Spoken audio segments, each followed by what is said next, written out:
This is what live, local, late-breaking coverage looks like, and you'll only find it on KOCO 5 News.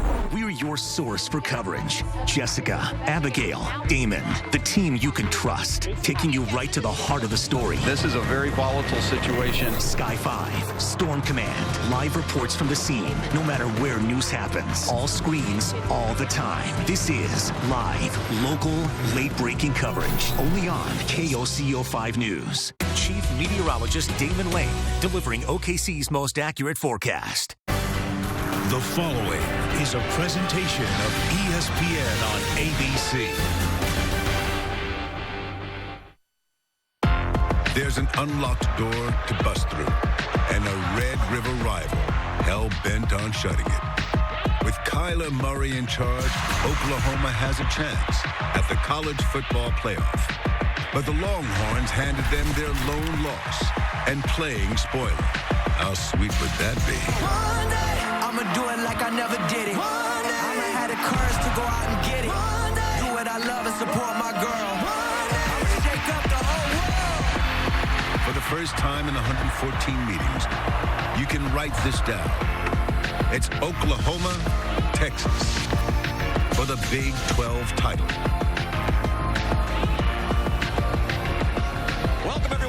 AT&T Stadium in Arlington, Texas, and the Dr. Pepper Big 12 Championship presented by Jared. It's a part of Dr. Pepper Championship Week. And for the first time since 1903, there's a Red River rematch. Texas beat Oklahoma in October, 20 miles away in Dallas. It's the Sooners' only loss of this season. They'll try to avenge that today while winning their fourth straight Big 12 title. Hi, everybody, and welcome. I'm Sean McDonough, along with Todd Blackledge, joined in just a moment by Holly Rowe. Delighted to have you with us for the start of a great championship Saturday of college football. Todd, this is as big a game as any in the country today. They're playing for a conference championship, obviously huge for both. But in the case of Oklahoma, now number 5 in the college football playoff rankings, the committee will make their choices this weekend. How does it look, in your opinion, for the Sooners? They've had struggles on defense, but a historic season on offense that has made them extra special. I really think if all the favorite teams win tonight, Alabama, Oklahoma, Ohio State, Oklahoma's in. All they have to do is win the game today, but that's easier said than done because this Texas team is very capable of winning again. As they demonstrated on October 6th at the State Fairgrounds in Dallas, it was one of the best games of the season in college football, the highest scoring Red River game ever. Texas won 48-45. Both quarterbacks were tremendous. They were absolutely terrific. They're both fierce competitors, too. Kyler Murray was brilliant, particularly in the fourth quarter when he almost brought his team all the way back from a 3-touchdown deficit, threw for over 300 yards, had a dazzling 67-yard touchdown run, but he had 2 costly turnovers in the game that were big plays in the ballgame. On the other side, Sam Ehlinger matched play for play with Kyler Murray. He was spectacular, throwing for over 300 himself. He ran the ball 19 times. Now, not for a lot of yards, but 3 bruising red zone touchdowns. And I think for Texas to have a chance to win again today, Sam Ehlinger has to do the same thing. Kyler Murray is going to do his thing. Sam has to play the same kind of game. And when we talked to Sam last night, he said he will run the ball, even though, Holly Rowe, he's been dealing with a shoulder injury here in the second half of the season. That's right. Sam Ehlinger has been pretty banged up to finish this season. He suffered what he describes as an AC joint aggravation after an earlier sprain. He got the initial injury against Baylor early this season, but then he had an off week. He was able to recover. Then he dinged it up again against Iowa State, and he said he's pretty much been dealing with it every day, having to do extensive amounts of rehab. But he says because he's had 8 recovery days, he's feeling the best that he has. And as you said, Sean, we asked Tom Herman and Sam, will he have a more conservative style? He loves to seek contact, and they said absolutely not. They want to win this game, and Tom Herman told his quarterback, hey, I hope that you're holding up the MVP trophy at the end of the game with your other arm because we wore out your good one. Longhorns took the field a moment ago, 9-3 for the season, their first 9-win regular season since 2009. It's also their first appearance in the Big 12 championship game since the 2009 season. Hoping for their 4th Big 12 conference title. 3 conference Conference championships is second most in Big 12 history, a conference that dates back to 1996. Oklahoma has dominated the Big 12 throughout the years. They're trying for their 12th Big 12 title. The Dr. Pepper Big 12 Championship on ABC, presented by Jared, will continue after this message and a word from our ABC stations. You're watching Dr. Pepper Championship Week. From beautiful AT&T Stadium in Arlington, Texas. First time since 1923 these teams have met outside of the State Fair in Dallas, site of the annual Red River Showdown. Interestingly, Oklahoma won the toss and deferred. Lincoln Riley choosing not to put the nation's best offense out there first, so Austin Seibert kicks off, and little Jordan Humphrey takes a knee 1 yard deep into the end zone. So here comes Sam Ehlinger and the Texas offense, sophomore from Austin, Texas, has thrown for more than 2,700 yards, just 4 interceptions, 2 in the first game of the year against Maryland. Then he went a conference and school record 308 passes in a row without interception before he threw 2 last week in their regular season finale victory at Kansas. Grew up dreaming of being the Texas quarterback. This is his biggest game as a Longhorn. And he swings it out to little Jordan Humphrey, trying to weave through the traffic, and a nice tackle made by the corner, Trey Norwood. One of the things that Texas did very well in the first game was use their big receivers, little Jordan Humphrey and Colin Johnson, against these smaller corners for Oklahoma. And Humphrey's 6'4", Johnson is 6'6". They try the run with Trey Watson. And this Oklahoma defense, which has struggled mightily throughout the season, trying to make its point to the College Football Playoff Committee that they are national semifinal worthy. Those are the matchups you talked about, Todd. That could be a problem for Oklahoma. Yeah, the size advantage certainly favors, particularly on 50-50 type balls. Trey Watson, the running back, went in motion. Ehlinger given plenty of time. Deep ball, and there it is, right on cue. 6'6" Colin Johnson winning the 50-50 ball against 5'10" Trey Brown. He's in the slot. He gives a little in fake that really froze the defender, and then Sam throws it up for him. And that's what you do when you have that kind of a mismatch on the outside. 32-yard gain. Oklahoma has given up at least 40 points in each of its last 4 games, and they've won all 4. The first team in the history of college football to do that. Ehlinger, deep strike down the middle, and just a little bit too high for Colin Johnson, and he was open. He was wide open. Nobody covered him. If Sam throws this lower, it's a touchdown. Nobody picked up Colin Johnson in the middle of the field, and the ball was overthrown by Ehlinger.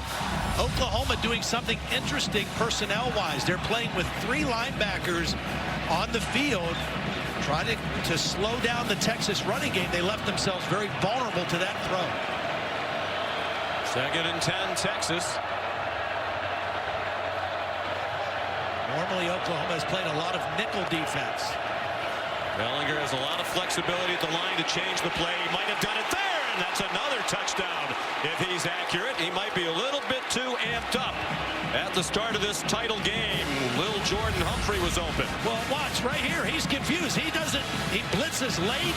Nobody picks up little Jordan Humphrey, and 2 plays in a row.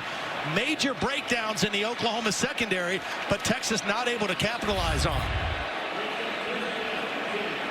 You're right. Probably a little bit amped up. That ball just taken off on him. But boy, oh boy, 2 guys running down the middle of the defense, wide open in the first possession. 3rd down and 10. Ehlinger running out of time, on target there. Little Jordan Humphrey stumbles down, but with plenty. Enough for a first down at the 25-yard line of Oklahoma. Such a big body. I mean, little Jordan Humphrey is 6'4", 225 pounds. He's working on Norwood, and he just keeps him away from the football. Does a great job of shielding the defender from the ball and then gaining a couple extra yards after the catch, which he specializes in. Humphrey, their leading receiver for the year, now with 74 catches. He caught 9 for 138 in their regular season classic win against OU. Trey Watson up the middle for 9. Curtis Bolton made the tackle, second leading tackler for the Sooners. Watch the block by the H-back right here. Andrew Beck does a nice job of sealing the outside on that inside run. And a nice job picking the spot by Trey Watson. And on 2nd and 2, Watson yanked down again by Bolton, fifth-year senior. Had an interesting career, mostly a special teams player prior to this year. All of his career starts have come this season, and he's one of the best defensive players on their team. Very active. They move him around in a lot of spots. And again, this whole first possession now, Oklahoma playing primarily with Bolton, Caleb Kelly, and Kenneth Murray, all three linebackers on the field at the same time. They're not playing with a nickel back. There's Ruffin McNeil, the defensive coordinator here the last 6 games. Took over for Mike Stoops, who was fired after the loss to Texas. Ellinger not reluctant to run, and he takes it into the end zone. Touchdown, Texas.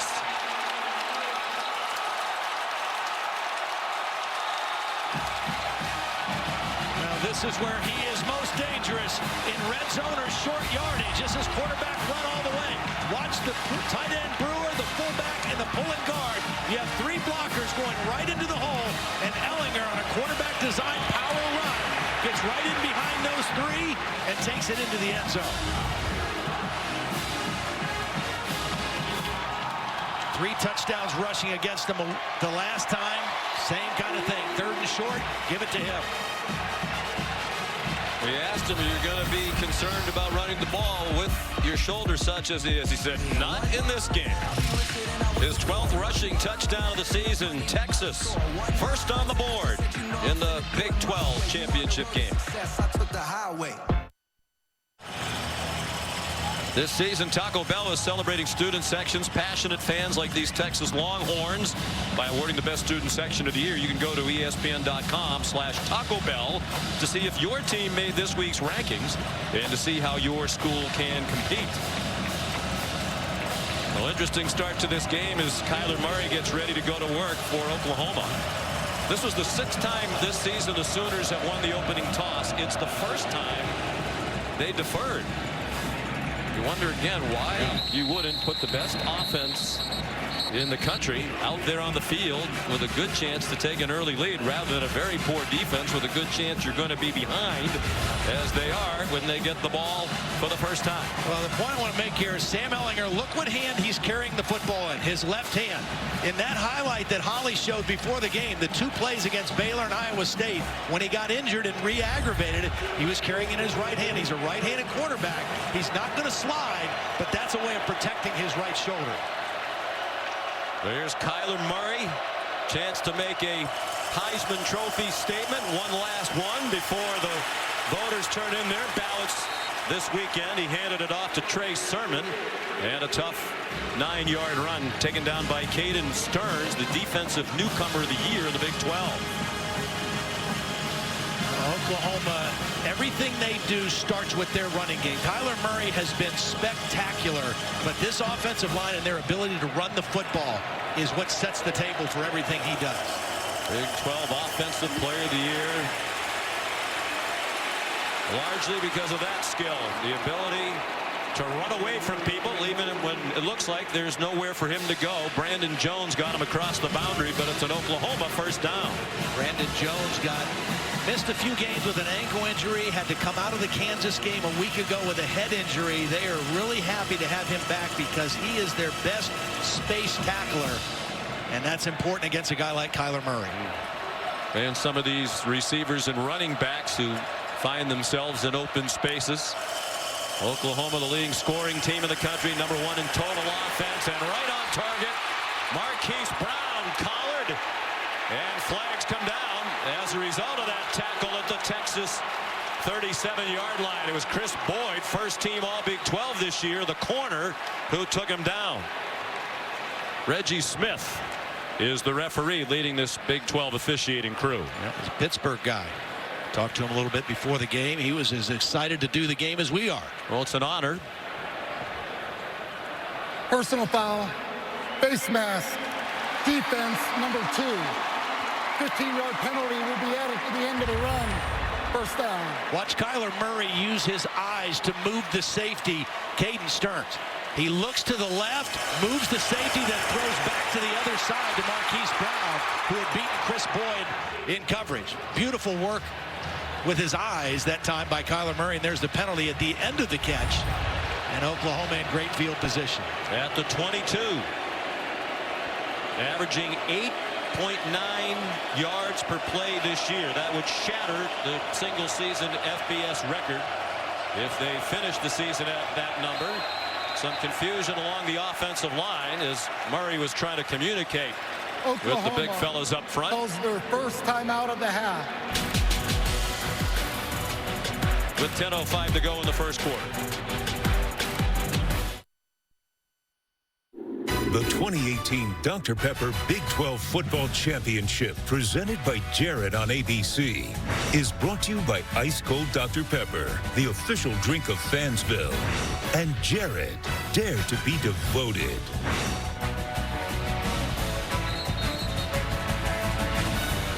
Inside AT&T Stadium, Oklahoma trying to win its 4th straight Big 12 title. They haven't won 4 conference championships in a row since the mid-'80s under Barry Switzer. Last Power 5 conference school to win 4 conference titles in a row, the Florida Gators in the mid-'90s in the SEC. Texas leading 7-0, but Oklahoma on the move, 1st and 10 at the Texas 22.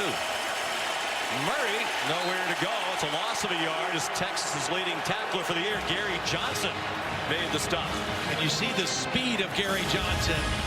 That's going to be important in this game. Here he is right here, but watch how quickly he gets the proper angle and the proper leverage on Kyler Murray.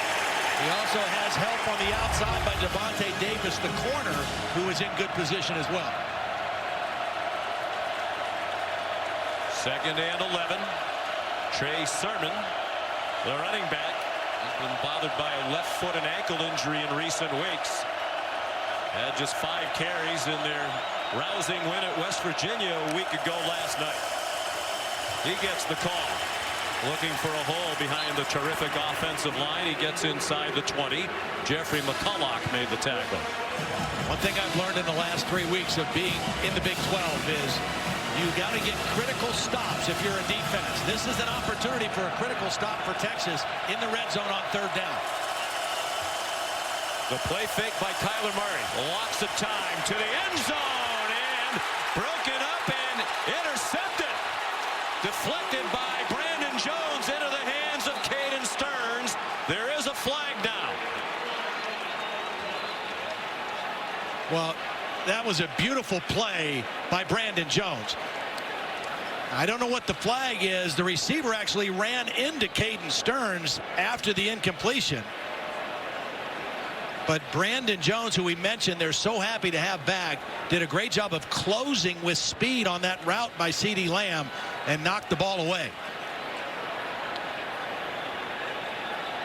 Prior to the pass, personal foul, face mask, defense number 2. That will be enforced half the distance to the goal from the previous spot.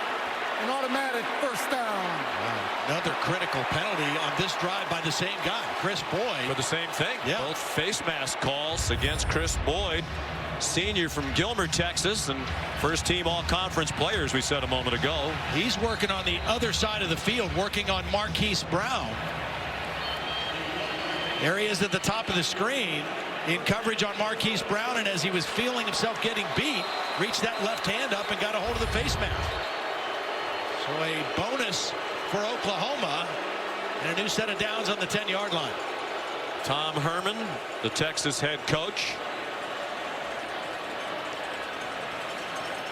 Ongoing conversation among the officials. The result of the previous play was an interception. The previous play is under further review.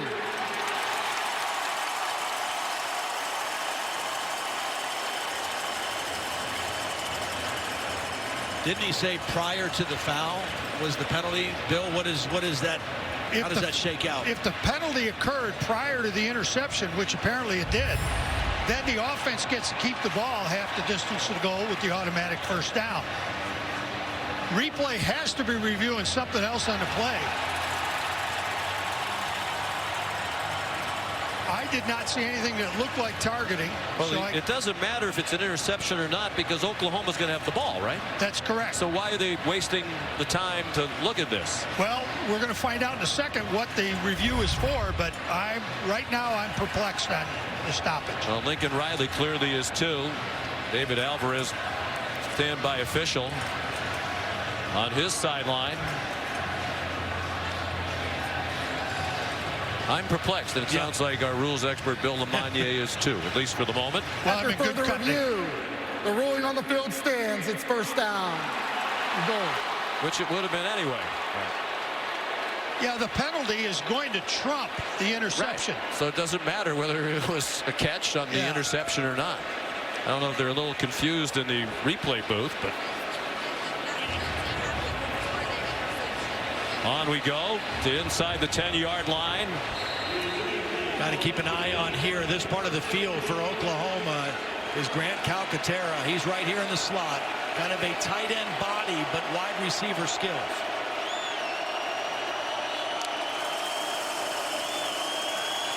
Murray after the fake to Sermon, directing traffic, fires too high, looking for Grant Calcaterra along the back line to the end zone. That was good coverage downfield by Texas. Kyler Murray wasn't able to go anywhere quickly with the football and was trying to get the ball late to Calcaterra. Good coverage on first down. As you said, Todd, so hard to get stops against Oklahoma. They got one. Yeah. And the penalty has given them 4 more downs. And usually when you give this man and his talented cast around him that many opportunities, they will cash in. Sermon stays on his feet and lunges for the goal line. They're going to mark him down just short. It looked like he would be stopped well short of the goal line. He kept breaking tackles and twisting his way to the goal line. Now this is their bread and butter play, the counter trap. They pull the backside guard and tackle. Cody Ford, the right tackle, with a huge block. There's the knee down before the ball gets to the plane. Look at it from the Dr. Pepper pylon camera. 3rd down and goal from inside the 1.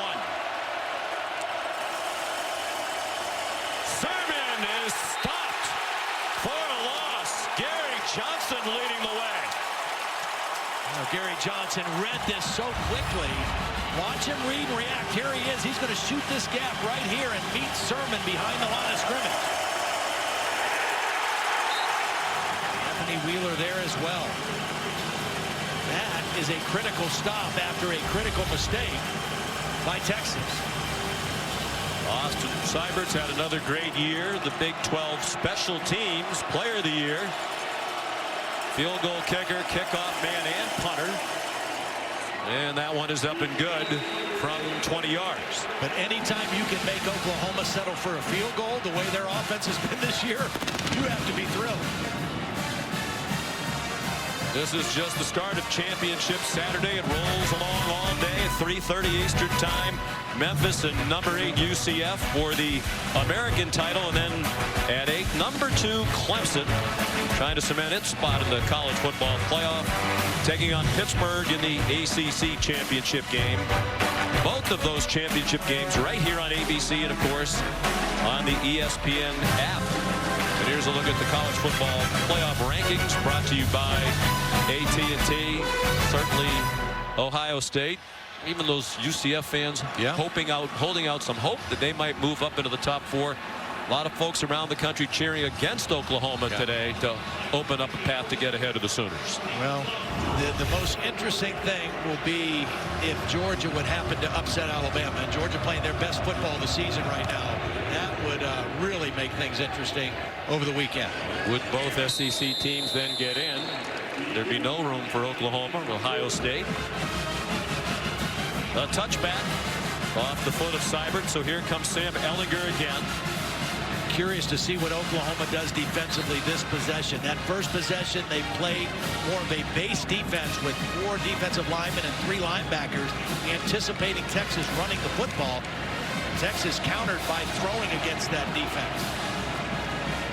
Ehlinger was 3 for 5 on that drive for 48 yards, and the 2 incompletions were wide open receivers he airmailed. He carried for the 16-yard touchdown, moving along the right side of the offensive line. Elijah Rodriguez, the right guard, a bit too eager. Ball start. Offense, number 72. 5-yard penalty. It's first down. Second season for Tom Herman, 7-6 a year ago. He spoke last night about the benefit for everybody being in the second year together, same system on each side of the ball. The continuity has helped, particularly Ehlinger, who's on target to little Jordan Humphrey. He went spinning to the 26. It'll be second down and 9. Sam Ehlinger has so benefited. I mean, you mentioned only the 4 interceptions, but all of his measurables as a quarterback have improved this year. And really just his decision making more than anything. So much more comfortable, very confident.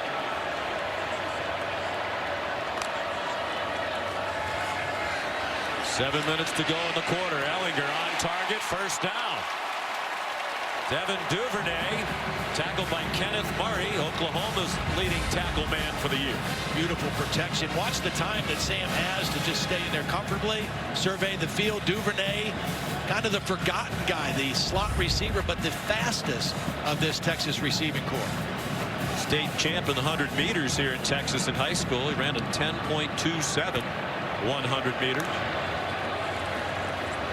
Pass. It was a lateral and a throw by Keontae Ingram, and Colin Johnson was well covered by Trey Norwood. Good discipline by the Sooner defense that time. Norwood in good position. They had 2 eligible receivers. They were both covered. My question would be, when you're getting yardage the conventional way on just about every play, why do you need to go into the bag of tricks right now? Sometimes you outcoach yourself, you know.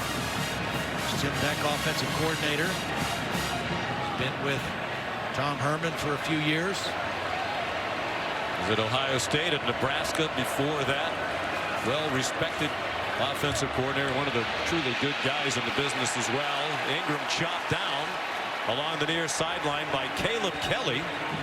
Excellent tackle by Caleb Kelly. He had a breakout game last week at West Virginia that we saw. It was his first start. He had 14 tackles. He returned one of the fumbles for a touchdown. That was a heck of a play there on 2nd and long. Those 14 tackles last week against the Mountaineers, a career high for the junior from Fresno, California. They blitz him on occasion. The Sooners are crowding the line, but Russ just 3. With others hanging around, Ehlinger in trouble. Got back across the line, and that's all. Well, they only dropped 3, but they had Bolton kind of as a spy. Now, he's not going to rush. He's going to sit right back here and watch Ehlinger. They only rush 3, and when Sam starts to leave the pocket, Bolton is there to kind of wrap him up. There's a good critical stop for the Oklahoma defense. Ryan Buchevsky, freshman from Sydney, Australia. The cousin of the great punter Michael Dixon, 3-year starter in Texas, who left a year early and is now with the Seattle Seahawks. And that's a shank. Buchevsky had a rough start to the year. He'd been much better in the second half, but that was reminiscent of the early part of the year. They're going to mark it at the 35-yard line.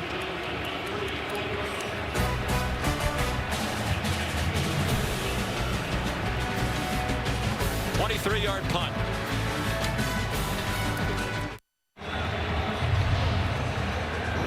The Dr. Pepper Big 12 Championship presented by Jared. Texas leading Oklahoma with 5 minutes to go in the first quarter. It's 7-3. Time for today's Aflac Game Fact. A win today would mark Oklahoma's 4th straight Big 12 championship. The last Power 5 program to win 4 straight conference titles. Florida 93-96. Kyler Murray out throwing to the speedy Marquise Brown. And he's ahead to the 41, a gain of 6. We talked about this Oklahoma offense. The numbers that they have put up this year have been absolutely staggering. Lincoln Riley had the Heisman winner in the first pick in the draft last year. Baker Mayfield, even better numbers this year. Historically good numbers. Murray deep for single coverage, and it's incomplete. Marquise Brown got his hands on it. Caden Stearns, the freshman safety, had the coverage. Looked like he had his hands on Brown for a bit, but no flags and a long incompletion. Yeah, I think Caden Stearns got away with it there. Tugged on the back of the jersey a little bit. Marquise Brown ran by the freshman safety, and right there, I didn't get much of the jersey. Beautiful throw, though, nonetheless, by Kyler Murray. And they will threaten you deep if you leave single coverage, particularly a safety guarding a wide receiver like Marquise Brown. So here's 3rd down and 4, and the Sooners spread the field. Wow, another timeout. Lincoln Riley, a little confusion on this 3rd down play. Calls their 2nd timeout of the half. Lincoln Riley is the play caller for the Sooners. Earlier this week, Rob Mullins, the college football playoff chair, talking about Oklahoma's historic offense, and he wasn't making it up. They're averaging 8.9 yards per play. The record is 8.6 by Hawaii back in 2006. 300 yards rushing and passing in a game 5 times this season. They've done that 6 times in the history of the program prior to this year. Murray on 3rd down and 4 connects with Miles Tees for a first down to the 50-yard line. They're the only team in the country, Todd, with more than 30 rushing touchdowns and passing touchdowns, and they nearly have 40 of each, and 8 straight games with 45 points is also the FBS record. Yeah, it's been unbelievable, and Kyler Murray's ability to run has just taken them to a different level this year.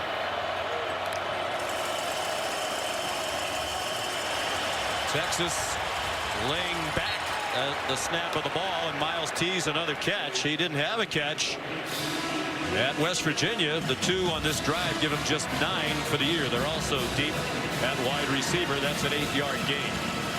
I also think this offensive line this year is better than the unit that they had last year. They've moved some guys to some different spots. They have a new center, and they have been outstanding. Tremendous freshman center, really talent. They think pros all across the 5-man offensive line with NFL futures. There's Creed Humphrey. Kennedy Brooks, the ball carrier. He did not get the first down. Sooners line up very quickly. Longhorns soft 1 man into the line very quickly. And Kennedy Brooks. Did he get enough? It looks like he got to the 40-yard line before he was driven back by Gary Johnson, among others, and it's an Oklahoma first down. Great opportunity right here now after the conversion for a play-action deep shot. See if they get the look that they want. They do some really unique things with their play action because they run that counter trap so effectively. That single coverage with Marquise Brown right now at the top of the screen. And Murray might be changing the play again. He sends Miles Tees back to the left. Play clock at 3. And a fake to Kennedy Brooks. And a deep throw. Single coverage. Boyd with contact again. That's going to be his 3rd penalty of the opening quarter as he tried to run with Marquise Brown. Well, there is nothing that Chris Boyd could do on this one. The first 2 penalties, he made the mistake. This ball was a little bit underthrown. Pass interference, defense, number 2. That's a 15-yard penalty from the previous spot. Automatic first down. As Marquise Brown slowed down, Chris Boyd just couldn't put the brakes on and ran into him. It's the right call, but really unavoidable for Chris Boyd. But they went after him. Kyler Murray changed the play at the line of scrimmage when he saw that single coverage outside. And you're lucky if you catch Marquise Brown when he slows down. He doesn't slow down very often. junior out of Hollywood, Florida, nicknamed Hollywood. Here's Kennedy Brooks, one of the most productive running backs in the country in recent weeks. He was number 5 on the depth chart at the start of the year, but injuries moved him up to number 1. And he's piled up a lot of yards, at least 165 on the ground in each of the last 3 games, running through a lot of big holes. Yeah, and I really think it was interesting the way that Tom Herman described it, talking about Oklahoma's offensive line. Said they're so good, it's kind of been plug and play for Oklahoma at tailback. Well, they lost Rodney Anderson in the second game against UCLA. He was their starter and a great back. But this unit up front has been so solid that they've been able to play with a lot of different people back in that tailback position and be very productive. Under 2 minutes to go in the quarter. They again run the play clock all the way down. Here comes pressure after Murray, and he throws it away. Anthony Wheeler came on a blitz. Todd Orlando, the defensive coordinator for Texas, said you can't just let him stand back there all day. You have to mix it up and come after him every now and then. They forced him out of the pocket, and then McCulloch did a great job of pinning him on the sideline and not letting him turn the corner and getting upfield. There's Todd Orlando, former linebacker himself at Wisconsin. He came sprinting onto the field before the game. I mean, I had to get out of his way. He was sprinting hard. He had his game face on well before this one kicked off. He had it on last night in our meetings. 3rd down and 7 and a Texas timeout. Texas calls their first timeout of the half. 30 seconds.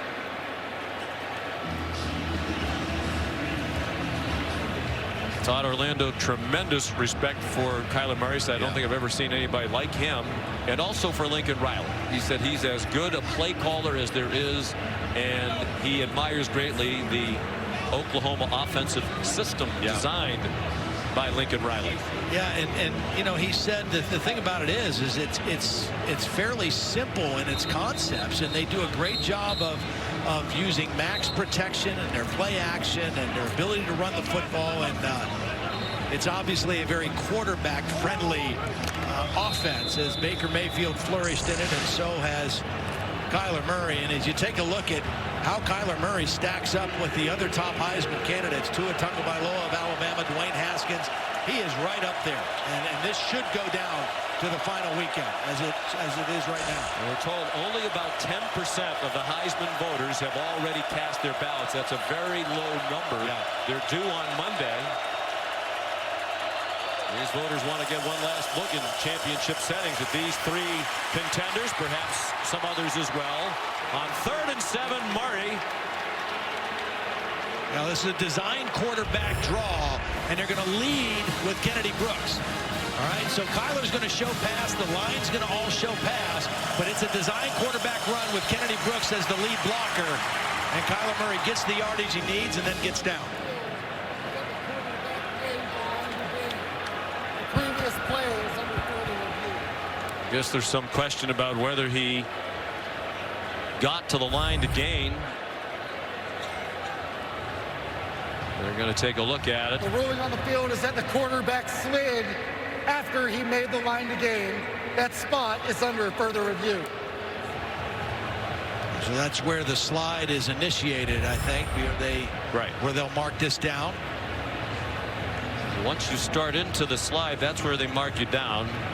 That's a first down. He's clearly past it. You can see the yard marker. The yard to gain was right directly on the 15-yard line.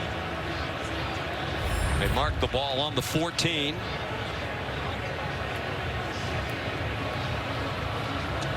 Ordinarily, the Big 12 has a command center for officiating. We saw that last week. We're in Morgantown, but that operation is here in the stadium today based on the proximity.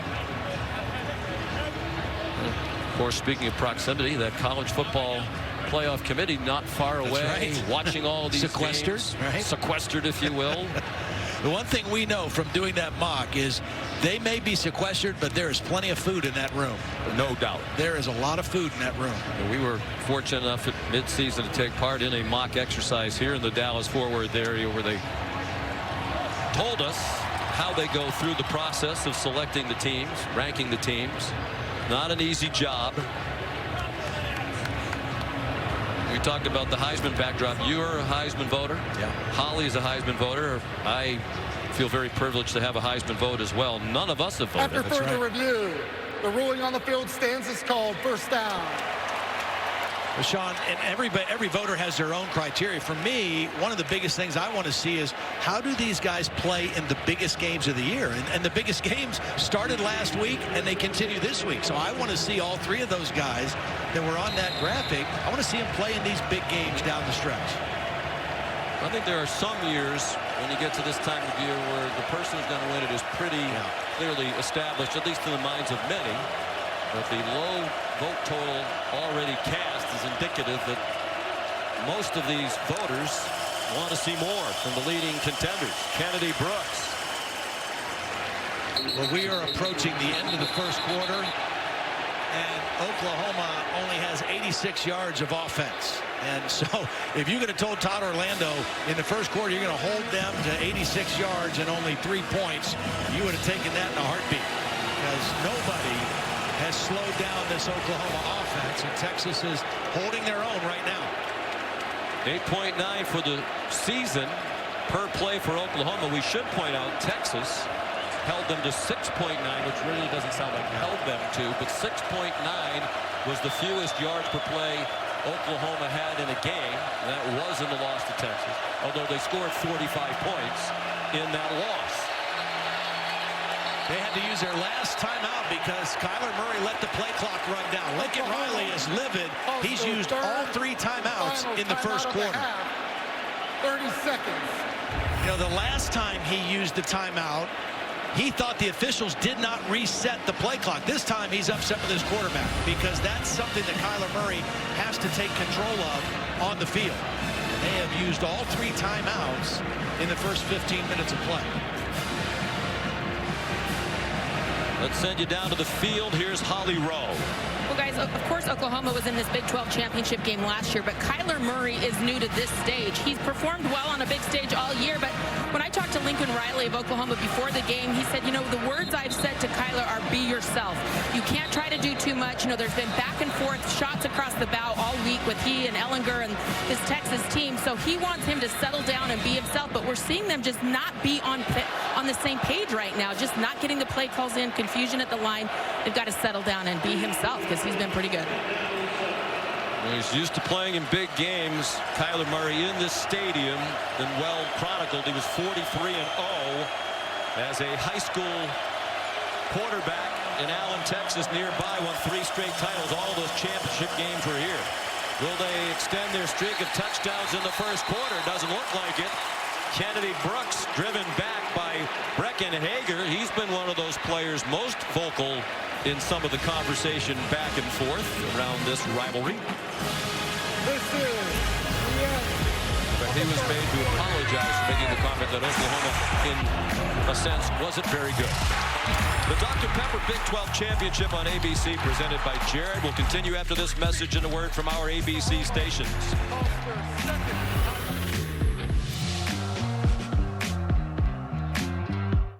What are you guys doing outside? The game's on, and there's Bud Light inside.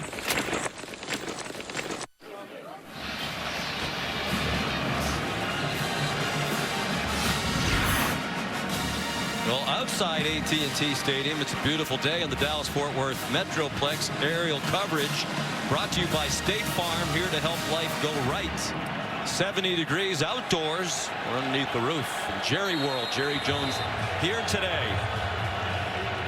After a big win for his Cowboys here 2 nights ago. Their 4th straight win as they shut down the New Orleans Saints. 3rd down and 6. Texas showing blitz. Leading 7-3 the first play of the second quarter. It is a Texas blitz. Murray lofts one up, and it's incomplete. Marquise Brown ran under it, tried to make an over-the-shoulder catch, and Chris Boyd, who had a very rough first quarter with 3 penalties, had good coverage there. Well, that's why you have to have short-term memory. If you're a corner, you got to keep fighting. He does a great job of knocking that ball out late. This is a beautiful throw by Murray. It's a catch until the very end, and Chris Boyd does a great job of staying with the play and ripping that ball out. Good view of it from the Dr. Pepper pylon camera. So here's Seibert again. Already connected from short range, and this one's from 27. And smiles on the defenders' faces on the Texas side as they can force field goal attempts all day long. Yeah. They could be in line for the biggest win that this group of Texas players has had in a conference title game for the first time since 2009. The best thing they're doing right now is they are stopping the Oklahoma run game. Oklahoma has 40 yards on 12 carries. That's a little over 3 yards a carry coming into the game. Best in the nation, averaging 7 yards every time they run the football. So slowing down that Oklahoma run here early in the game has been the big key or the recipe for Texas's success on defense so far. We mentioned their first appearance in the title game since 2009. We should point out there was no Big 12 championship game from 2011 through 2016. They brought it back a year ago, won by Oklahoma. It started back in 1996. Texas has won 3 of them. Touchback kicked by Austin Seibert. Well, we won't have to wait long to find out who's in tomorrow. The exclusive reveal of the college football playoff semifinal matchups. They'll be in the Capital One Orange Bowl and the Goodyear Cotton Bowl to be played on Saturday, December 29th. The Cotton Bowl Classic will be here. Reese and the guys will unveil the final top 25, but everyone wants to know about the top 4. And is Oklahoma better than Ohio State? One of the big debates. Yeah, I think their strength of schedule is a little bit better. I think it comes down to also Ohio State maybe had a better win. Ehlinger going deep on first down. The catch made by Colin Johnson. There was contact. The question is, did he push off? That's what it looked like from here. And that's what Parnell Motley is saying to the officiating crew, led by head linesman there, Mike Moeller. Yeah, Colin Johnson slowed down initially. Pass interference. Defense, number 11. The penalty is declined. Same kind of play that Boyd got called for interference on. Watch Colin Johnson slow down at the end of this route. And when he slows down, Motley makes contact. I think that's a no call myself. I don't know that you need to call pass interference on that play. There was contact. To me, it looked like it was the right arm of Colin Johnson that initiated it. Ehlinger, after the 31-yard pass play, runs ahead for 6. He's inside the 40 to the Oklahoma 38, taken down by Neville Gallimore and Kenneth Murray. His ability as a runner the last 2 years against Oklahoma has been huge. 19 carries in October and 22 carries the year before in the Red River game.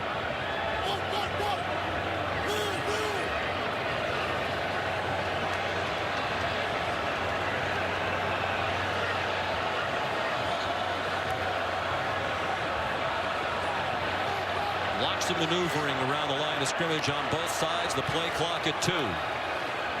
Ehlinger, plenty of time, single coverage. Johnson with Parnell Motley riding him the whole way. Nice coverage by Motley. One of the things, the reason that Motley is playing a lot right now, they're making a little change in their coverage. They're using Trey Norwood, number 13, was normally a starting corner, and Motley was the 3rd corner. Motley's a little bit bigger at 6 foot, 177 pounds, and Trey Norwood is playing more safety with Motley at the corner. 3rd down and 4, and Oklahoma blitz, and an incomplete pass. Big hit delivered by Trey Brown to knock it out of the hands of Trey Watson. Really nice play by Trey Brown. He was in perfect position. They're trying to get a little rub play and get the back out clean, but it wasn't man-to-man coverage. So that's why Trey Brown was able to stay in his position and make the play. Well, Tom Herman told us last night we're going to have to outscore Oklahoma. It's not likely to be a low-scoring game. So at least for the moment, he's going for it on 4th down and 4 at the 38-yard line, leading 7-6 early in the 2nd quarter with 4 wide receivers. Ehlinger, first down and more. Colin Johnson able to turn after the catch and make his way down to the 13-yard line, a gain of 24. This is poorly played by Motley. Watch Motley just take a bad angle after the catch. He runs underneath the route, and that enables Colin Johnson to add about 12 more yards to this short completion. Nice pitch and catch with Ehlinger and Colin Johnson, but poorly played by Motley on the corner. He marked the ball back at the 15. 23-yard gain, and a big start for Johnson. Ehlinger, lots of running room. Out of bounds. Chased out by Robert Barnes. There have been comparisons in his running style to Tim Tebow, and I think they're valid. You watch the way Ehlinger runs the ball. It's almost like he is looking for some contact. He hunts it up. Yeah, he hunts up the contact. He wants to try to run through people. He's not going to try to make you miss. Takes care of the football, and he's hard to bring down to the ground. And this is where he normally likes to run, in this part of the field, inside the 10. 2nd and 3. Trey Watson, grab transfer from Cal, gets them the first down, 1st and goal inside the 5. He's been a nice addition to this team. He's given them some leadership, some maturity. Their other back is a true freshman, Keontae Ingram. They line up very quickly. Will Ehlinger try to do it again? He gave it off to Watson, who squirted off the original hit, but it looks like they're going to mark him down near the 3-yard line.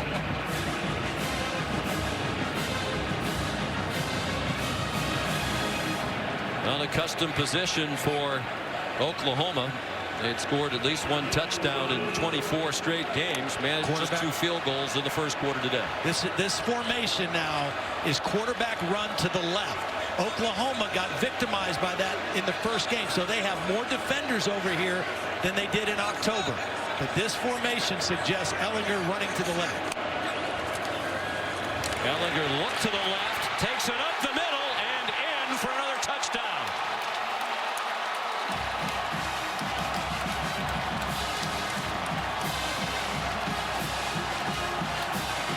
What a brilliant counter move by Tim Beck. Instead of running left, let's run counter, quarterback counter to the right.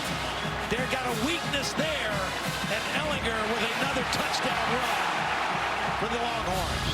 Beautiful counter to the adjustment Oklahoma's defense made.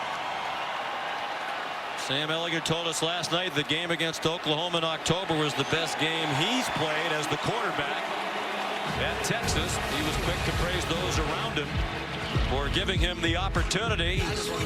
Praise for the offensive line here. Dicker's extra point makes it 14-6 for Tom Herman and the Longhorns.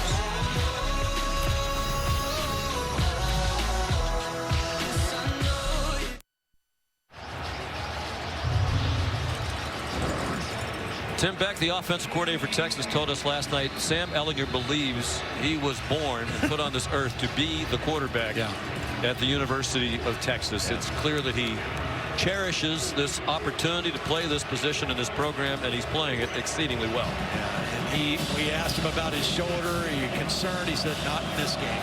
Not in a game like this. Cameron Dicker's kickoff, fair catch, Trey Brown. Here's Matt Berry back in the studio. Sean checking in now for the All-State Mayhem moment. Akron in South Carolina. Snap goes over the Zips' head into the end zone. Deebo Samuel recovers. All cocky right now. 21-3 in Columbia.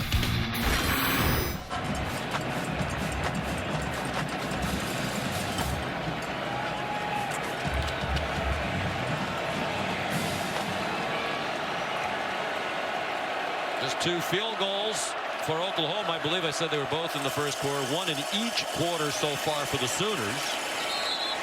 The 3 points in the first quarter, their season low. The previous have been 7, done 3 times this year. Trey Sermon ahead for Lincoln Riley for a yard or 2, and that's all on first down. Well, I really think Lincoln's going to have to start airing it out a little bit. Texas is really getting a lot of bodies around the running game, doing a great job of negating any decent runs here early in the ball game.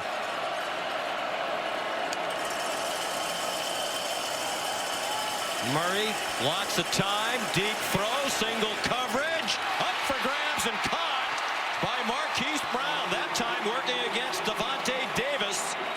A 46-yard gain for Oklahoma. This This is kind of quarters coverage, so it ends up being single coverage outside. Davis had outside leverage, and Marquise Brown did a beautiful job of beating the coverage. Does he secure the catch all the way through to the ground? The ruling on the field. Oh, he did not. Was a completed pass. The previous play is under further review. And Marquise knows it. He made a beautiful effort on it, but as he was going to the ground, he lost control of the football. The Texas fans cheering. They were already screaming, wanting a replay review as they saw the original replays. The ball can touch the ground, but you have to maintain that control all the way through the catch and through hitting the ground, and Marquise Brown not able to do that.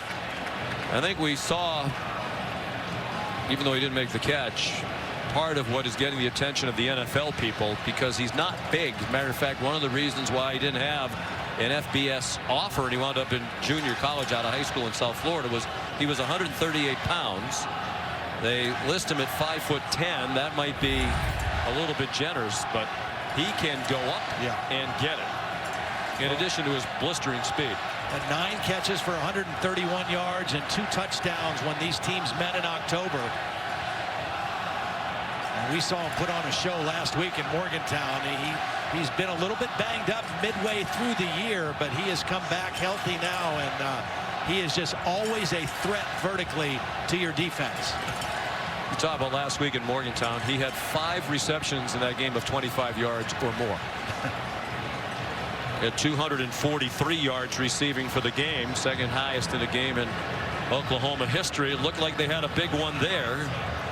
Of course, Marquise Brown was trying to break his own record in receiving yardage in a game. After further review, the pass hit the ground. It's incomplete. It'll be 3rd down and 9 from the 26-yard line. The clock will start on the snap. Will the clock operator please reset to 10 minutes, 45 seconds. 10:45 on the clock, please. Again, what Texas has been able to do so far in this game is do a nice job against the run and not give up those kind of plays, those big plays over the top of the defense. There have been none of them for Oklahoma, and another 3rd down and long situation right now for the Sooners. Averaging nearly 9 yards per play for the season. They're averaging 4 yards per play to this point. But a long way to go. And an Oklahoma offense so explosive, as we saw in the regular season meeting when they rallied from 21 down to tie against the Horns. Marquise Brown got blasted as he approached the line to make by Devontae Davis, and they're going to mark him a yard short. If Davis doesn't make this kind of a hit, Marquise Brown's going to turn this upfield and score. Or, I mean, at least get the first down. But Davis hits him right before he gets to the marker. And he hit him high, which did not enable Marquise Brown to get any further. P.J. Locke, the senior, slowed him up. And Davis finished him off. And it's a punt for Seibert, who punted only once in their win in West Virginia last Friday night. Not a great kick. Little Jordan Humphrey backfielding punts for the first time this year. For that reason, Tom Herman said, I'm getting tired of watching punts bounce around on the ground. The 2018 Dr. Pepper Big 12 Football Championship, presented by Jared on ABC, is brought to you by Ice Cold Dr. Pepper, the official drink of Fansville. Pacific Life. Experience the power of Pacific. And Chevrolet. Chevy has earned J.D. Power Dependability Awards across cars, trucks, and SUVs. Texas's last Big 12 title, 2009. The last time they were in the title game, they beat Nebraska. Colt McCoy, the quarterback, and Mack Brown, the coach. One of his 158 wins as Texas coach. Only Darrell Royal with more. 244 all-time for Mack. Many of them at North Carolina. And we congratulate our dear friend and colleague as he returns to coaching as the head coach once again of the Tar Heels. Ehlinger on target. Nice move by Colin Johnson after the catch. And we appreciate what Mac did for us. Yes. It's college football's game, though, to have him back on the sideline. Absolutely. And I'm looking forward to seeing him going up to the College Football Hall of Fame dinner on Tuesday night in New York. Looking forward to seeing Mac and sharing in that night with him. He's going into the Hall of Fame. This is pretty good when you're athletic director. You can say we're hiring literally a Hall of Fame coach. Vince Young among the Longhorn royalty. His quarterback on the national championship team in 2005, Matt Brown.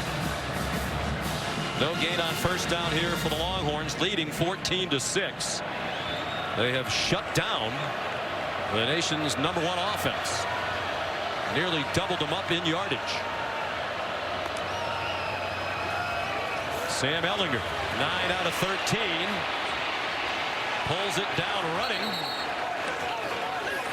He has run for both of the touchdowns in this game. Not a lot there, about 3. Pursued across the boundary by Trey Brown. You know, Sean, it's interesting to me as you take a look at Kyler Murray. Murray looks a little frustrated on the bench, but to me, the reason Texas is returning, I think, to being a contender again is because they finally are getting some stable quarterback play again. Sam Ehlinger, his stats this year, he's doing things that haven't been done since Colt McCoy and Vince Young were the quarterback, and that was a long stretch with poor quarterback play. Lots of turnover in coaching staffs as well. Ehlinger sacked. Amani Bledsoe there for Oklahoma. Just his 2nd sack of the season. Really nice play by Bledsoe working on Cosme. They really like this right tackle, but Bledsoe just overpowers him. Just kind of gets him backpedaling a little bit, gets by him. Man is also there on the other side, and they forced a punt. So a nice stop by the Oklahoma defense when they needed it. So here's Buchevsky. His first punt was a shank. CeeDee Lamb, dangerous return man back deep. Wow, they were close on that one. Lamb with a flag down. Lamb, nifty run back, excellent footwork as he made it to the 43. Well, there is a flag down far sideline along the line of scrimmage. And we talk about the Oklahoma offense, but one of the great areas of improvement of this Sooner team this year has been in their return game and the special teams. Seibert obviously has been great, special teams player of the year, but their return game has really stepped up. It's against Oklahoma. Offside. Defense, number 11, lined up in the neutral zone. Correction, moved into the neutral zone. 5-yard penalty from the previous spot. Replay, 4th down. Parnell Motley moved into the neutral zone. This is him right here out on the gunner. They put a lot of pressure on the punt, but he stepped into the neutral zone, and that drew the flag. See if they go after the punt again. To your point, last year, Oklahoma was 97th in the country in punt return average, 5.6. This year, they're 16 yards per punt return, and that is 8th in the country. Lamb himself is 14.3. A long return of 66 this season for CeeDee Lamb, sophomore out of Richmond, Texas. Oklahoma with 2 block kicks returned for touchdowns this year already, too. Another so-so effort by Buchevsky, but the coverage is excellent this time by Josh Thompson, their leading special teams tackler for the year. There is another flag down. This one is at the Oklahoma 45-yard line.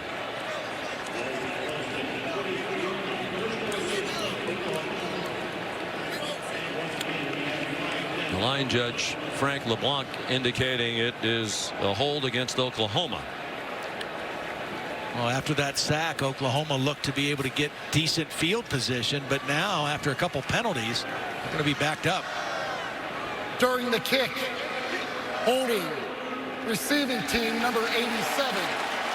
That will be enforced 10 yards from the end of the kick. 1st down. Miles Tees called for the hold. Take a look as they're going on the right side. I think right there. They're holding P.J. Locke, number 11. There it is, the takedown, and And again, what started out looking like Oklahoma would have really good field position, now they're backed up inside the 15. Give the Texas defense credit, well coached, and they're executing very well as well. They've held Oklahoma to 96 yards of offense. And we're midway through the second quarter. Murray has a man open, C.D. Lamb. Caden Stearns finally got him out of bounds, but a big play for OU to the 41-yard line of Texas. Watch C.D. Lamb at the top of your screen on the right side. He's going to fake like he's getting a quick throw, and then he runs by the freshman safety, Caden Stearns. He kind of set him up, and Kyler Murray led him perfectly for the big play. So concerned as a defender that Murray is going to turn the corner and run it. Trey Sermon did well to stay on his feet for a moment, and he got driven back after a 5-yard gain. And the Texas defense saw that in the regular season meeting. Murray, as Todd Orlando said, ran by our entire defense on a 67-yard touchdown run. They know how fast he is. 3-man rush. Now they send a fourth after him, and that pays off. Anthony Wheeler again for the Longhorns. Yeah, watch Anthony Wheeler, the work he does on this play. Now here he is. He's not rushing the quarterback, but he's got eyes on the quarterback.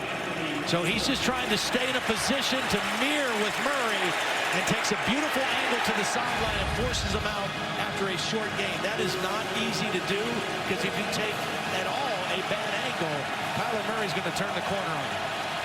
Senior from Dallas, Anthony Wheeler, their second leading tackler for the year, one of their 5 team captains. Under 6.5 to go till halftime. 3rd down and 8. Probably 4-down territory if they need it. We'll see, because there's Carson Meyer. Taken down by Gary Johnson, 1.5 yards short of the first down. They are in long field goal range, but Lincoln Riley is calling a play. Nice job by Meyer, just kind of finding a soft spot in that zone defense and bringing up the 4th down play. You want the ball in number 1's hands here on this kind of a yardage situation. Give him a run pass option on 4th and short. Trey Sermon and Kennedy Brooks, the running back on either hip. It's Brooks on Murray's right. And it's Sermon. A first down and much more as he slid through inside the 28-yard line. I actually think they got away with a little movement right here early by Cody Ford before the snap. Got away with it, no flag. Nice lead block by Kennedy Brooks, and a first down for Oklahoma.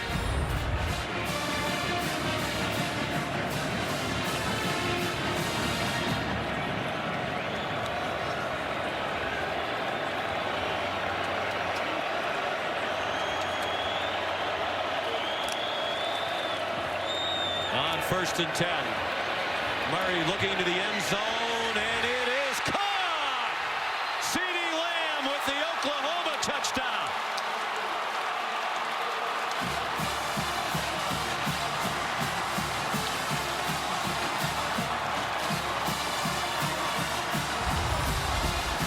C.D. Lamb's in the slot. He's running the deep post. Kyler Murray looking right first. Then he comes back. He's got single coverage, and he runs by Brandon Jones, the safety. Caden Stearns, the other safety, not there to help. Beautiful read by Kyler Murray, and laid that ball out perfectly for Lamb. Ruling on the 28 yards.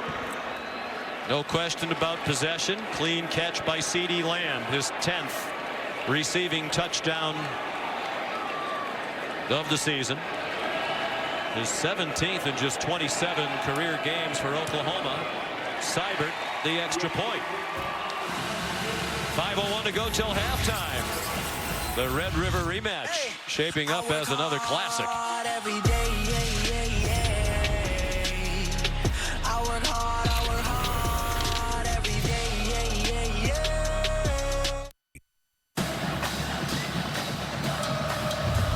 Kyler Murray and Oklahoma. Sooners their first touchdown of the game to make it a 1-point game.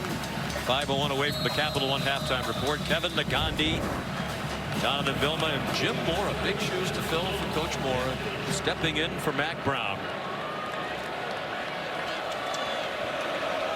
Austin Seibert touchback machine. And no chance for a return. 4 kickoffs and 4 touchbacks for the senior from Belleville, Illinois. Take a look at the touchdown again. Here's CeeDee Lamb. He's going to run the post on Brandon Jones. But what I want you to watch is Kyler Murray is going to use his eyes and fake looking that way a little bit, and watch the safety. The freshman, Caden Stearns, is going to move towards that back a little bit. And as soon as he did that, he was not able to get back and help on the deep throw to CeeDee Lamb. Just that little bit of movement by Kyler Murray with the eyes moved the safety and opened up that deep throw to CeeDee Lamb. Sam Ehlinger. And the Longhorns now with a 1-point lead. Trey Watson, the running back, and whistles stop the play for a flag. I don't think they got the play off. Delay of game. Offense. That is 5-yard penalty. That's the ultimate mental error. You come off the sideline to start a new possession, and you don't get a play snapped before the play clock. That's 100% on the quarterback, and you just can't afford those negative kind of plays like that in a game like this.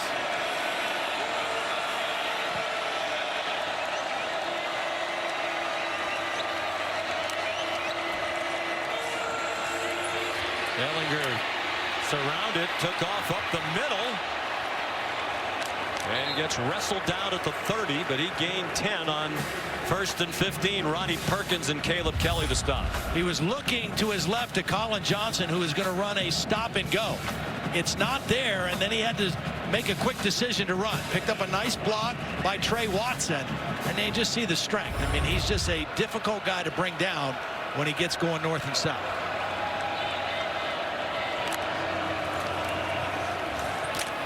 Trey Watson driving the legs, but he got stood up by Curtis Bolton. What a nice tackle by Bolton. I mean, he met. This is absolute picture perfect tackling. Meet the guy in the hole, face up, wrap him up. Your old partner Chris Spielman would have loved that play right there. That is vintage linebacker tackling. Meet him up high, wrap him up, take him to the ground. Here's Ehlinger. Got through the pile after he had gained the yardage for the first down, got some extra out to the 40. Yeah, watch the block by Beck, 47, and Watson, 5. Design quarterback sweep all the way. And Ehlinger, again, just shows his power. Took a late shot at the end of that play by Trey Norwood. And out of the game, Kenneth Murray, their leading tackler. Struggled on that play, didn't get Ehlinger down. Deshaun White takes his place. Number 23, a true freshman. Beck is wide open. Andrew Beck, he delivers a little bit of a blow into Parnell Motley at the end of the play to the Oklahoma 40, a pickup of 20. Well, watch Beck. He's going to show like he's blocking on a wide receiver screen, and then he just takes off into that voided area. Nice design play by Tim Beck and Tom Herman. And Andrew Beck with the big catch. And Tim Beck, the coordinator, no relation, said Andrew Beck is a huge reason why their offense is so much better this year. They really didn't have a tight end a year ago. They use Andrew Beck in a variety of ways.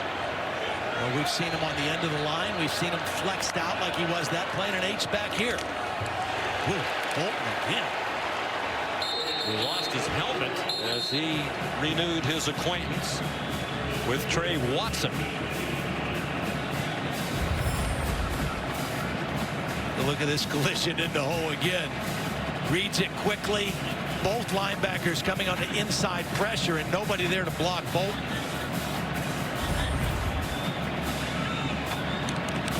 I think Texas would be wise here, Todd, to run the clock. Yeah.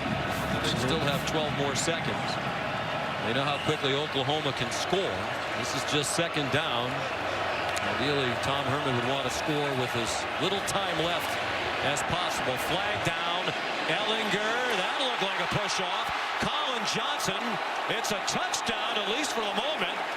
Sooners irate that there wasn't a flag for a push-off, and perhaps there was. There is one down in the end zone. There's also one back near the line of scrimmage on the far sideline. I'm not sure Texas was lined up correctly on the outside in their formation. We'll see what both penalties were. But again, using that size advantage with Colin Johnson, and you're going to take your chances with that. There was a flag thrown at the line of scrimmage right at the snap. And as you said, it might be Texas was not lined up correctly. Something along the line of scrimmage, certainly. Then the flag in the end zone. You wonder if they did get Johnson for the push-off. There are 2 fouls on the play, both by the offense. Illegal shift is declined. Pass interference, number 9, will be enforced 15 yards from the previous spot. Replay, second down. Well, the illegal shift, I just don't think they got set up out here correctly when they snapped the ball. And then here's the one-on-one coverage that you're going to see. Colin Johnson, they're throwing it up, giving it a chance, and he gets the push off at the end of the play. You have to be set for 1 second. I kind of thought they might have been set for that 1 second, but that's what drew the flag. So 2nd and 25. Ehlinger out of the gun. Chased by Gallimore, throws. Incomplete. Brennan Eagles, the intended receiver, and he's only caught 1 ball all year. True freshman who had his only catch back in week 2 against Tulsa. Well, you talk about, again, critical stops. Look at the enthusiasm on the Oklahoma bench. Their defense right now with an opportunity right before halftime.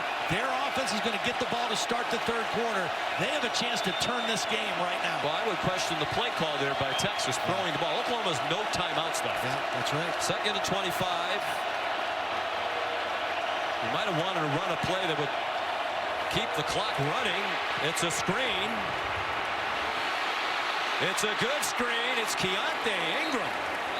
Backwards to the 41-yard line, well short of the first down by about 11 yards. Now they can let that clock run now, Sean, as far down as they can. Use one of their timeouts and then try to punt the ball deep, I would think. I don't think you want to go for it here and give Oklahoma any kind of a short field. Their offense started to come alive here of late. So run that clock down as far as you can. Try to get a good punt inside the 5-yard line and make Kyler Murray go on a long field with no timeouts. Looks like Tom Herman is going to use the timeout. If you know you're going to punt, you could also just take the delay penalty and maybe give the punter a little more room. So it is a timeout, Texas. Tom Herman has the only timeout left for either side.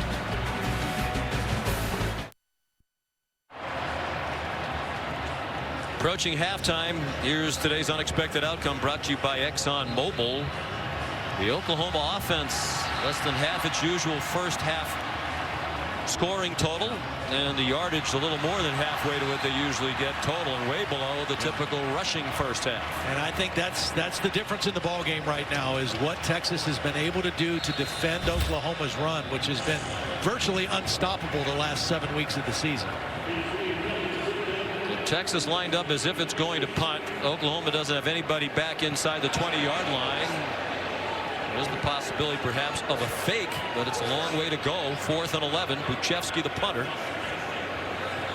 The shifting didn't seem to confuse Oklahoma. I mean, even if you get them to draw off sides, it's not going to change the situation. It's 4th and 11.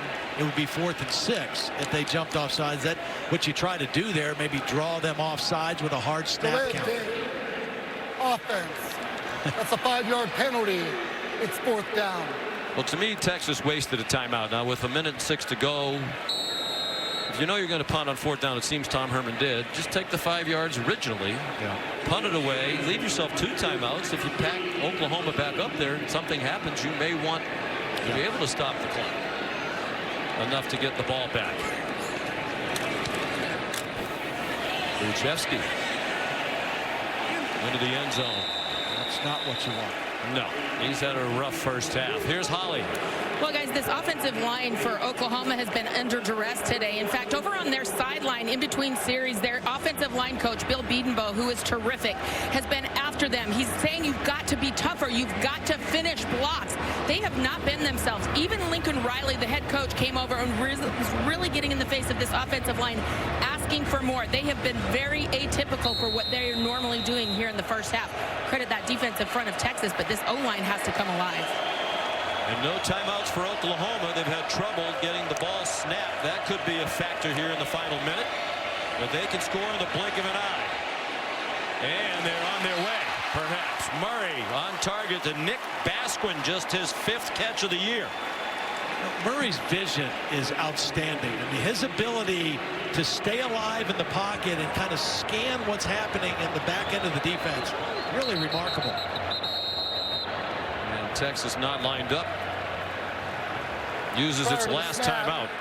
Texas calls their 3rd and final timeout of the half. It'll be 30 seconds. And a key player shaken up, Caden Stearns, the true freshman safety, the newcomer of the year on defense in the Big 12 this year.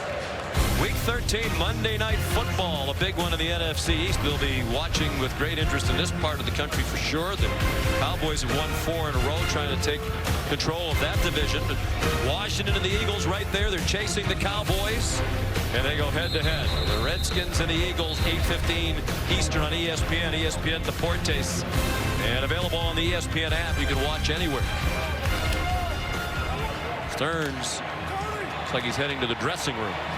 Chris Brown is in form, a sophomore, number 15, who plays the line.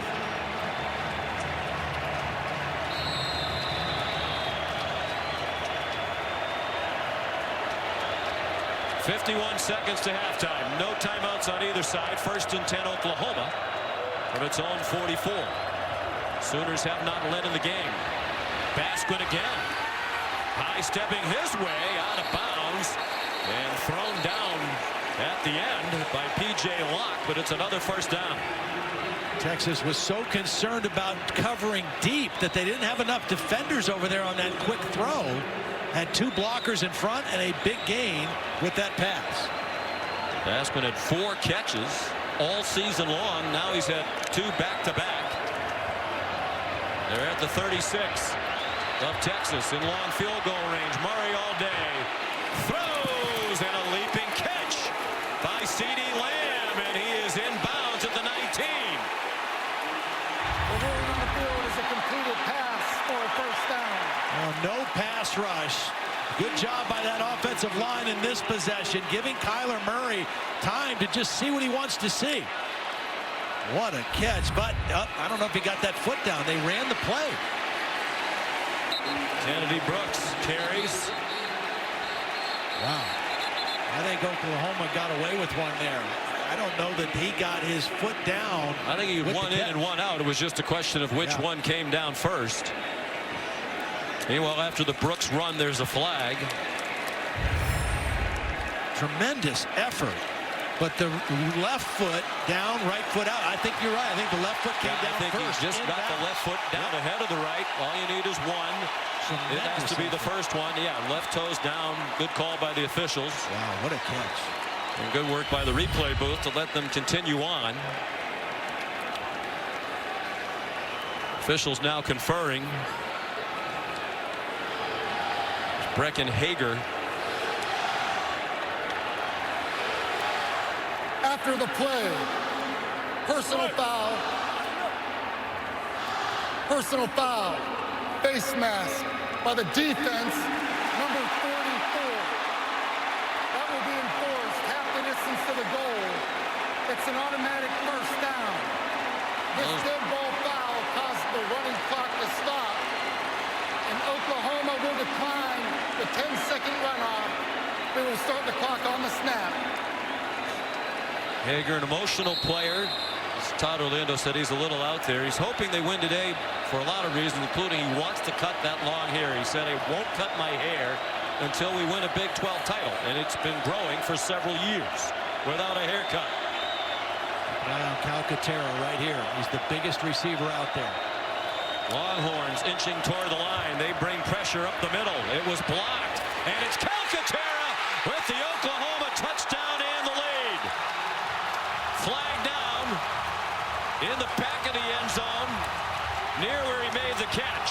I think it was holding or pass interference on Brandon Jones, who was in coverage on Calcaterra. Prior to the pass, holding, defense, number 19. The penalty is declined. It is over the play. Touchdown. This is a beautiful route by Calcaterra. He's going to set up Brandon Jones. Watch Calcaterra move a little bit outside, pause, and then cut back in, and that's what drew the holding, but still a beautiful throw by Kyler Murray to the back of the end zone, and Oklahoma takes the lead. For the first time today. Even when they're stagnant, they're so explosive. The extra point by Seibert has given the Sooners a 6-point lead. Nice job by Murray, not panicking, even though there were some free rushers coming.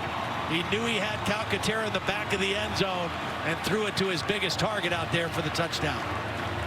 Grant Calcaterra, sophomore from Rancho Santa Margarita, California. First-year starter. Last year played behind the terrific Mackey Award winners, the best tight end of the country, Mark Andrews, who's now having an excellent rookie year for John Harbaugh and the Baltimore Ravens. Well, and another costly face mask penalty on Texas in that drive. That now 8 penalties for 78 yards against Texas in the first half. As good as they played in so many ways, that has hurt them in this ballgame. And you go back to the play calling, not to belabor the point. But with 2nd and 25, they're in their own territory. Oklahoma out of timeouts. They threw a pass, it was incomplete. Tom Herman said, you got to outscore Oklahoma. Clearly that's what he's trying to do. But that stopped the clock and perhaps provided Oklahoma just enough time that it needed with these 18 seconds to score the go-ahead touchdown. Yeah, absolutely. You can question that. I just think Oklahoma finally got a little swagger back to their offense. They had really been stymied, have not been able to run the football, but Kyler Murray kind of came alive there, took advantage of getting the ball back, and now they'll get the ball to start the third quarter with a lot of confidence and a lot of momentum, too. How about words that haven't been said a lot this year? How about this Oklahoma defense? Critical stops. That's a term I learned in the last 3 weeks covering Big 12. Critical stops in critical situations. Now, without a timeout, Trey Watson straight ahead. Texas got the opening kickoff, marched down and scored, led throughout almost the entire first half, but it's Oklahoma that takes the lead to the locker room and will receive the second half kickoff. Stay tuned as part of the halftime festivities. The Dr. Pepper tuition giveaway. 2 contestants have a chance to win $100,000 in tuition. A Capital One halftime report after these messages. Welcome back to Dr. Pepper Championship Week. It's Oklahoma, Texas for the Big 12 title. Ehlinger not reluctant to run, and he takes it into the end zone. Touchdown, Texas. Ehlinger looks to the left, takes it up the middle, and in for another touchdown. Murray looking to the end zone, and it is caught. CeeDee Lamb with the Oklahoma touchdown. They bring pressure up the middle, and it's Calcaterra with the Oklahoma touchdown and the lead. You're watching the Dr. Pepper Big 12 Championship on ABC, presented by Jared. It's a part of Dr. Pepper Championship Week. Texas scored less than 3.5 minutes in, led throughout almost the entire half. Oklahoma scoring in the final seconds of the first half to take its first lead of this Dr. Pepper Big 12 Championship game. And Oklahoma will receive the second half kickoff.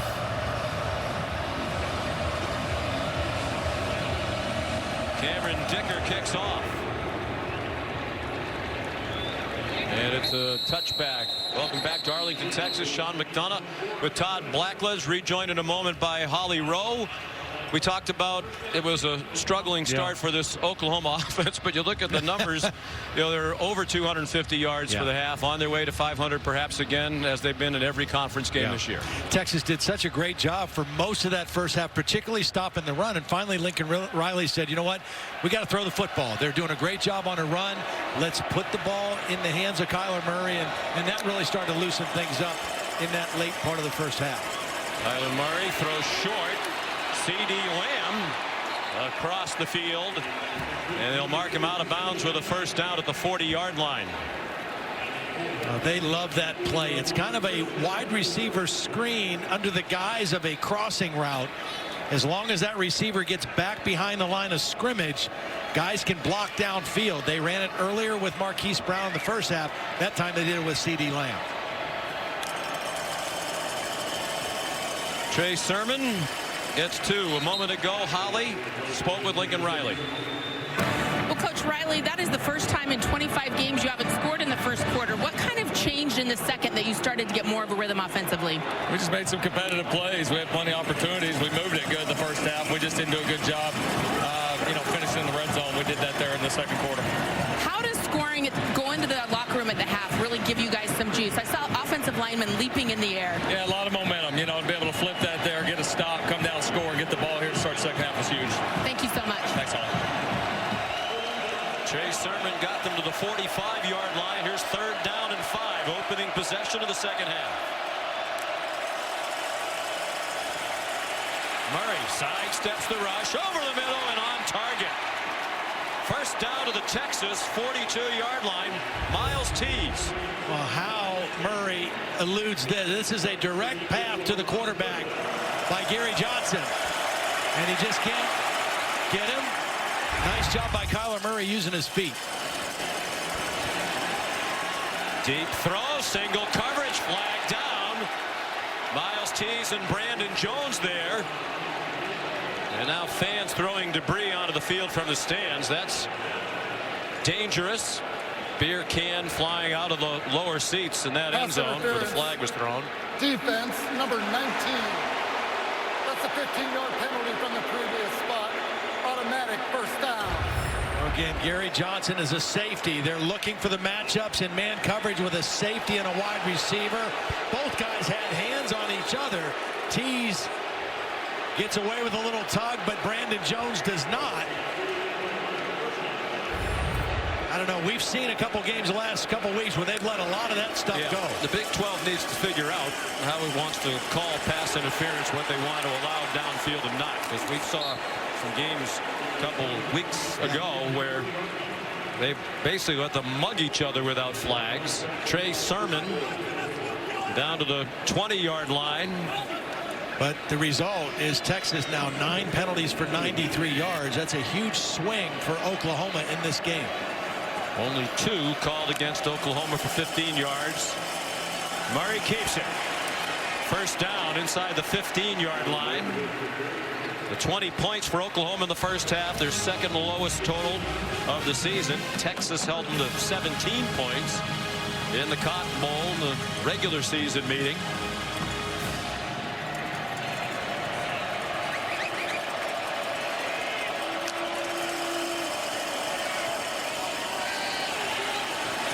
Sermon wanted to throw it, runs instead, and is close to another first down. Tackled by Gary Johnson just shy of the 5 and just shy of the line to make.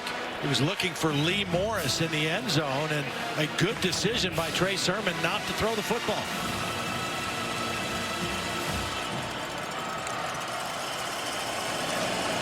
Sermon, touchdown, Oklahoma.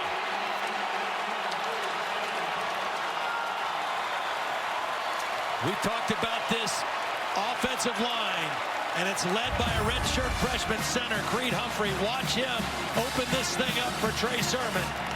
Takes his man completely out of the play. Nice block by Ben Powers, the left guard as well. And Oklahoma right away gets back on the scoreboard. You just cannot stop this offense. You can contain it, you can control it. Texas did that for the first quarter, but now Oklahoma getting it revved up.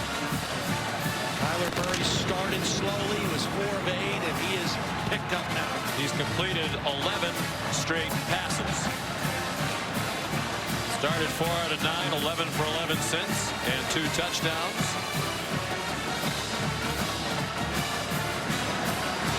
And it's a 13-point lead for the Sooners. Here's Holly Rowe. Well, guys, you saw that nice hole opened up by the redshirt freshman center of Oklahoma, Creed Humphrey. He has gotten so good so fast, and one of the reasons he's been wrestling since he was 4 years old. He said that he knows leverage, he understands leverage, how to use his body, how to use his hands. And not only that, he's been working with a private center coach 2 to 3 times a week since he was in 8th grade. He said, I knew early on what I wanted to do. I told my dad I want to be a center in the NFL, and here he is as a redshirt freshman. Looking so good. You can tell I'm totally obsessed with him. I just think he's so great. I didn't know there was such a thing as never heard of such a private thing. center coach. No, I've never heard of such a thing either. There are And he is a good coaches, there are quarterback coaches. Did not know there were private center coaches. I don't know if that's a big business. That might be lucrative because he's going to play in the NFL. Lincoln Riley told us he's the best offensive lineman that he's ever been around. And he's a freshman. Austin Seibert, another majestic kick. And it gives us time to take a look at our Pacific Life game summary. Good start for Texas, in particular for Sam Ehlinger. He said, I'm not worried about my right shoulder. I'm going to run.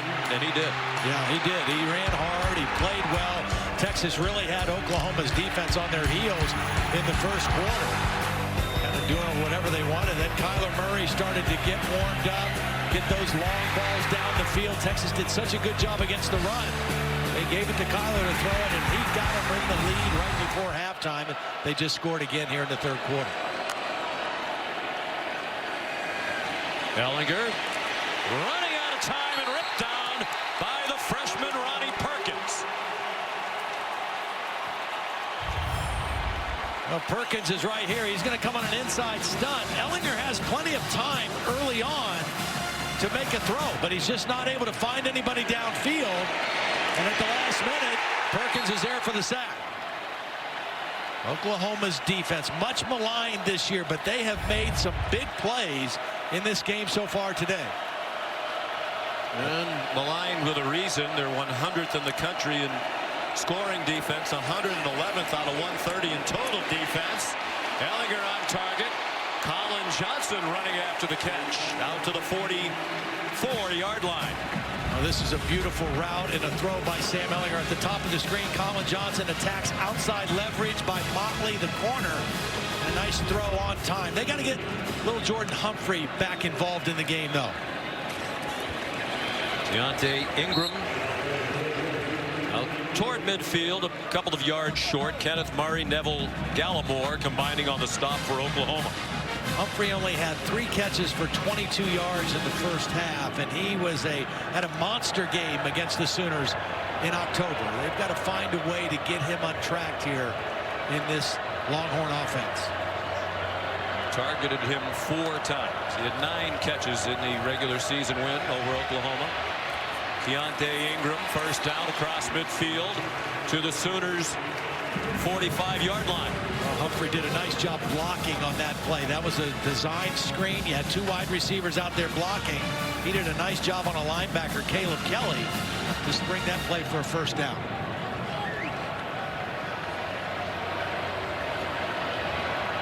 Texas really needs a touchdown on this drive. They can't afford to allow this lead to get too far extended with Oklahoma. Ehlinger set himself on target again.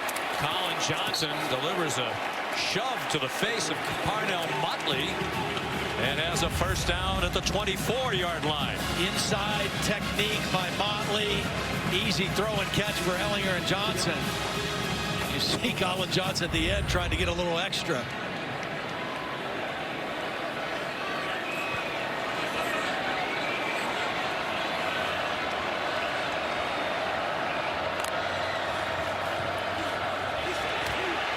Ehlinger was running out of time.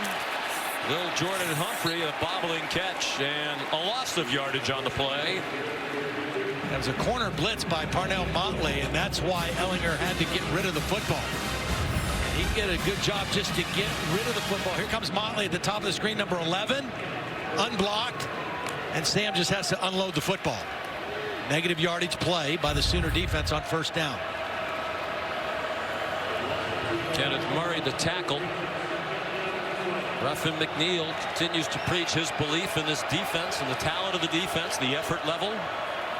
They have Johnson and Humphrey on the same side here to the short side of the field. Ehlinger given a lot of time. Fires to the end zone. Caught as he inbounds. Yes. Touchdown, Texas. Colin Johnson.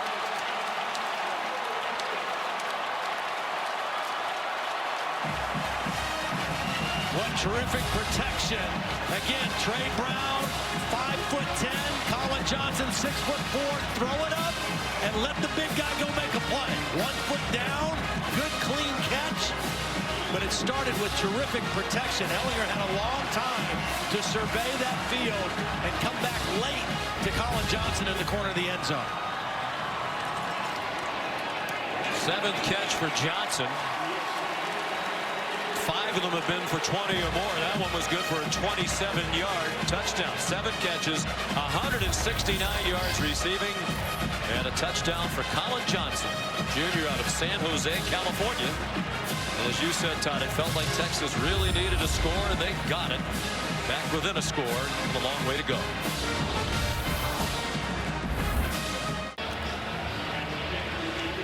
We hope you'll donate during the week. Sean McDonough, Todd Blackledge, and Holly Rowe inside AT&T Stadium, the home of the Dallas Cowboys.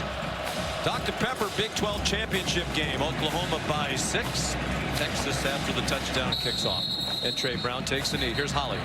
Well, why is it important to donate to Jimmy V and to the V Foundation? Here's one reason why. Turner Cockrell, who played football at Vanderbilt, 21-year-old young man, died this week from melanoma. It is a tragic event. This is a highly preventable disease, and research could help these young people in treatment. We're seeing more and more young people with cancer. So I personally would like to send our wishes and well wishes to his mother, Noelle. It's been a very difficult week for that family, but we don't need to lose any more young people. So please donate to ESPN and the V Foundation in the fight against cancer. Visit v.org/donate. Thank you, Holly. We certainly echo your words. Kyler Murray is sacked for a 2-yard loss, and we're delighted to hear Holly's news during the week that just 3 months after finishing chemotherapy in her own cancer battle, scans this week, and all of them clean. Yep. Great news. That is awesome news, Holly.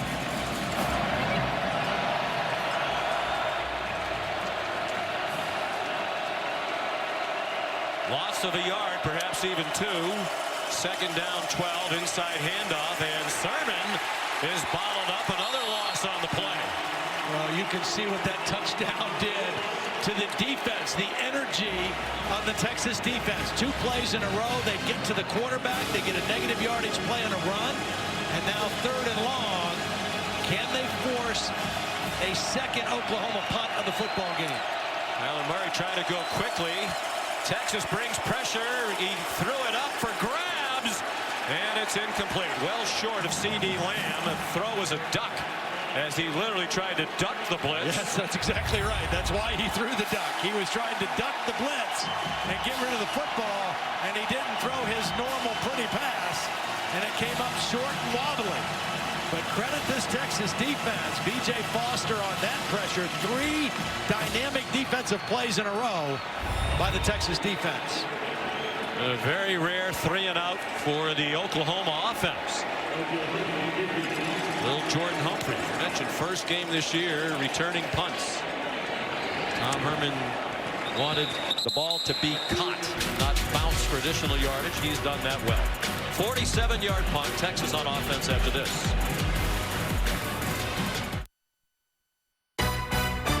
The 2018 Dr. Pepper Big 12 Football Championship, presented by Jared on ABC, is brought to you by Ice Cold Dr. Pepper, the official drink of Fansville, Mercedes-Benz, the best or nothing, and the unexpected energy of ExxonMobil. Energy lives here. Exciting start to championship Saturday. We're midway through the 3rd quarter. Oklahoma leading Texas by 6. Championship Saturday continues at 3:30 Eastern. Memphis and number 8 UCF for the American title. And then at 8 o'clock tonight, number 2 Clemson takes on Pittsburgh, the Atlantic Coast Conference Championship. Clemson looking to cement its spot in the college football playoff with a win in that one. Both games are right here on ABC, and the championship action available on the ESPN app. Texas scored on its last possession to get within 6. The defense a 3-and-out. Now Sam Ehlinger again. retreating and in trouble. At this point, just wanting to get rid of it, and an incomplete pass for Andrew Beck. Pressure by Ronnie Perkins. One thing that we should bring up in the meeting in October, one of the real turning points, Oklahoma had 3 turnovers and Texas had none. It was a big difference in the game. No turnovers so far in this football game. Could be very critical down the stretch. Trey Watson runs for 9. Curtis Bolton stopped him just shy of the first down. Good inside run. You got a lot of options at 3rd and short, particularly with a quarterback who can run like Sam Ehlinger. Ehlinger took a hit on his right shoulder while throwing the touchdown pass on the last drive. Was moving it around a little bit. Didn't look to be in significant pain, but definitely swung it around a couple of times well after he threw the ball. This is a defensive lineman out over Little Jordan right now. Ehlinger. There's a crease. There's a first down across midfield and sliding down at the 48-yard line of Oklahoma. And this is all Sam Ehlinger can do is to slide. I mean, he does not normally slide, doesn't love to slide, but he's doing the smart thing right there. Trey Watson bounces off a couple of hits, gets tackled forward to the 44-yard line. A nice block by Andrew Beck in there. And I really like this guy. He does so many different things for them. Number 47 missed all of last year with an injury. He had a broken foot. He actually broke it twice last year. Ball's out, but it's out of bounds. Trey Watson had it popped out by Robert Barnes. But that ball went backwards and they lost a couple yards. So it'll be 3rd and longer now for Texas. Good hit by Barnes. Helmet right on the football. The ball was fumbled backwards and out of play. Unlike when they play in the Cotton Bowl, we see a lot of Oklahoma fans next to the Texas fans. Usually it's the Crimson and Cream from the 50-yard line around one end zone to the other 50, and the burnt orange in the other direction. But here they're intermingled. And watching a very entertaining game. Whistles before the snap. Timeout, Oklahoma. Texas was lined up the same way as the last touchdown. Oklahoma calls their first timeout of the half. And little Jordan Humphrey and Colin Johnson on the same side, the short side of the field. Ruffin McNeil wanted to take another look at it.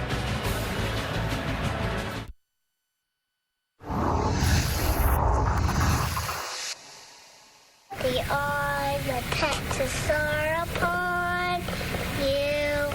All the days are away. Mentioned earlier, Tim Beck, the offensive coordinator, says Sam Ehlinger believes he was born to be the Texas quarterback.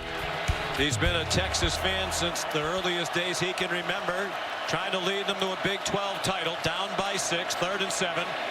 From the Oklahoma 46, he's on target. First down, little Jordan Humphrey inside the 30-yard line to the Oklahoma 28. Working on Trey Norwood, the corner who's playing inside as a safety. Nice route by Humphrey and a good first down. So Neville Gallimore down. They missed him in the Oklahoma State game. Came back last week against West Virginia, probably their best interior defensive lineman. Well, they check on Neville. Let's send you back to Matt Berry in the studio. Sean, thank you. Time for your DirecTV. More for your college football. Thanks. Sunbelt Championship over on ESPN. This Appalachian State, Zach Thomas, 35-yard touchdown run, his second of the day. 27-16 App State in the 4th quarter. Very good App State team. Oh, very good. Almost knocked off your beloved alma mater at Penn State at the beginning of this year. Yeah, nothing fluky about that game either, because we had Penn State and Pitt the second week of the season. I was able to watch that film, and App State played them nose for nose. It was really a good ball game. Gallimore limps off. We're talking about Sam Ehlinger. That tweet with the baby hook 'em horns, that's how he announced his commitment to be the quarterback. for Texas. Raised in a Texas household. His dad, Ross, graduate University of Texas and a huge Longhorn fan. Passed away tragically 2013 while participating in a triathlon around Alcatraz out in San Francisco. Sam, the oldest of his 3 children, brother Jake and sister Morgan, football player and cheerleader respectively in high school. Really enjoyed visiting with him last night. Classic kid, smart, polite, and obviously tough and talented. A very good backup in Shane Buechele. They battled for the job. Tim Beck said he has the it factor, talking about Ehlinger. He's throwing to the end zone and for the lead. Flag down. They might have been holding Lil Jordan Humphrey. Robert Barnes intercepted it. But pass interference against Oklahoma will be the call. Pass interference. Defense number 13. That's a 15-yard penalty. Automatic first down. Sean, they got the penalty, but I want you to watch this. Duvernay is going to run in the middle of the field wide open. He's looking to little Jordan Humphrey out here. He gets the penalty, but if he sees Duvernay in the middle, it's a touchdown for Texas. Nobody around him. They get the penalty, and they're in scoring position, but he would have had a touchdown in one play. But clearly a penalty on Trey Norwood. And they've gone now 2 plays in a row to little Jordan Humphrey. Third penalty against Oklahoma. Texas has been penalized 9 times. Texas led throughout almost the entire first half, trying to reclaim the lead with a touchdown as we approach 5 minutes to go in the third quarter. And movement along the right end of the Texas offensive line. Yeah, just so long to be in your stance up there if you're an offensive lineman. Texas trying to do a lot at the line of scrimmage. Full start. Offense number 52. That's a 5-yard penalty. It's first down.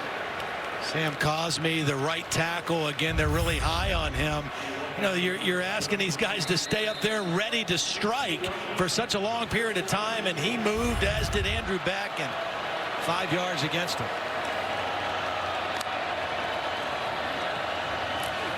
Run fake.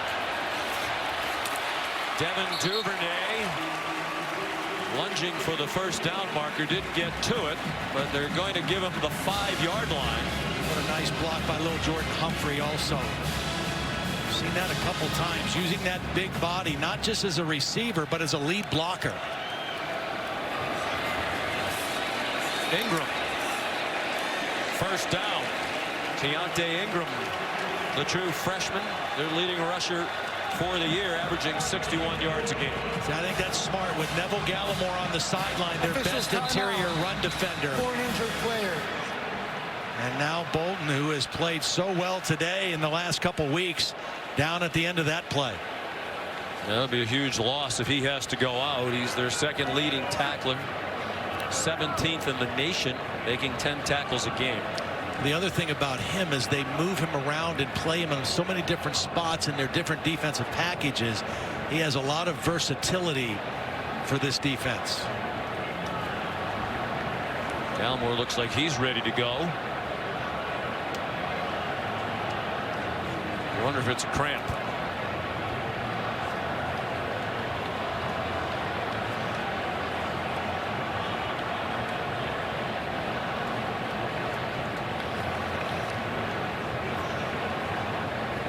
Still tending to Curtis Bolton, third leading tackler, as you saw in the graphic in the conference. Joe Dineen of Kansas, a player who should be saluted. Wasn't a great year for the Jayhawks. They'll have Les Miles as their coach next year, but he's a terrific football player. Yeah, absolutely. Led the Big 12 in tackles. And Kenneth Murray, Bolton's teammate, number 2 in the Big 12 in tackles. Murray trying to stay loose. Well, this game, the first time, was a shootout, the highest scoring Red River rivalry game, and kind of went down to the last possession, who has the ball last, and that's what this one is shaping up as. I mean, it's going to be a game all the way to the end of the fourth quarter, and Texas trying to regain the lead here now with first and goal on the 2. Let's check in with Holly. Well, guys, I'll obviously give you an update on Curtis Bolton, who's up walking off the field right now, but a huge injury for Texas. Right before the half, we saw their fantastic freshman safety, Caden Stearns, limped to the locker room. He is now ruled out for this ball game. It looked to me like it was a right knee injury. He will not return, and that is huge for this Longhorn defense. He was the Big 12 Defensive Newcomer of the Year, one of the best players in the league, even though he's just a freshman. Yeah, they just got their other safety, Brandon Jones, back, and now they lose Caden Stearns. Looked like a cramp for Bolton. Actually seized up a bit on his walk-off. First and goal, Texas. Got their big back, Daniel Young, in now with Ehlinger. Wouldn't shock anybody if Ehlinger ran it himself. They moved. There was movement. Again, Elijah Rodriguez, the right guard. You got to hold your water. I mean, you're killing yourself with these kind of motion penalties. First and goal on the 2, you're going to run the football. Now you back it up. Start. Offense, number 72. That's a 5-yard penalty. It's first down. Just a lack of concentration by Elijah Rodriguez. You have this Oklahoma defense kind of right where you want them. You've got a quarterback who's a great runner inside the 5-yard line, and now you put yourself a little bit farther away from that goal line. And Ingram in instead of Daniel Young now. First and goal, just outside the 6. Ehlinger looked like he had some running room, but he stumbled as he got away from the traffic. They'll mark it on the 5-yard line. Second and goal, and under 4 minutes to go in the third quarter in this Dr. Pepper Big 12 championship game. Again, you've got big receivers. If you want to throw on second down, you've got Lil Jordan Humphrey and Colin Johnson both to the top of the screen. This is the formation that they have run with the quarterback to the right in previous games against Oklahoma.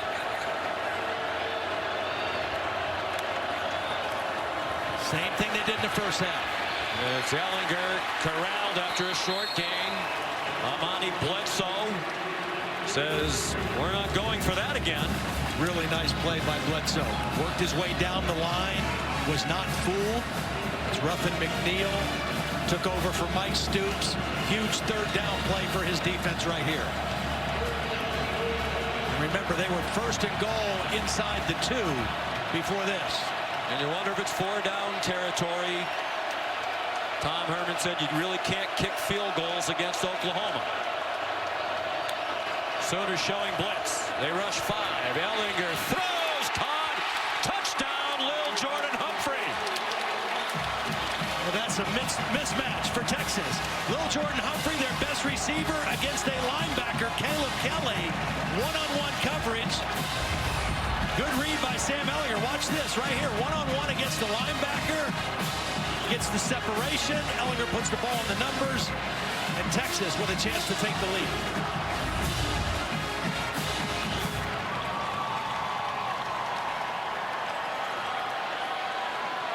And it's the true freshman out of Austin, Lake Travis High School, Cameron Dicker. One of the heroes of the regular season win against Oklahoma. Kicked the game-winning field goal. And that one is off the uprights. Looked like it was deflected, and now it's Robert Barnes, but the play's dead. It hit the crossbar. The ball is dead by appeared. rule when it hits the crossbar. The extra point is no good. And it's the first one missed by Dicker this year.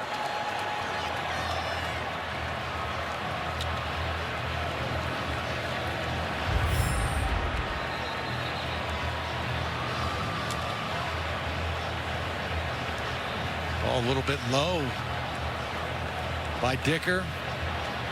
Amani Bledsoe. Yeah, Bledsoe. Yep, he's the one who got it. And got enough of it that it did not creep over. Dicker had been 49 for 49 in PATs in this his freshman season. That is an enormous play, and it's a tie game with 2:44 to go in the third.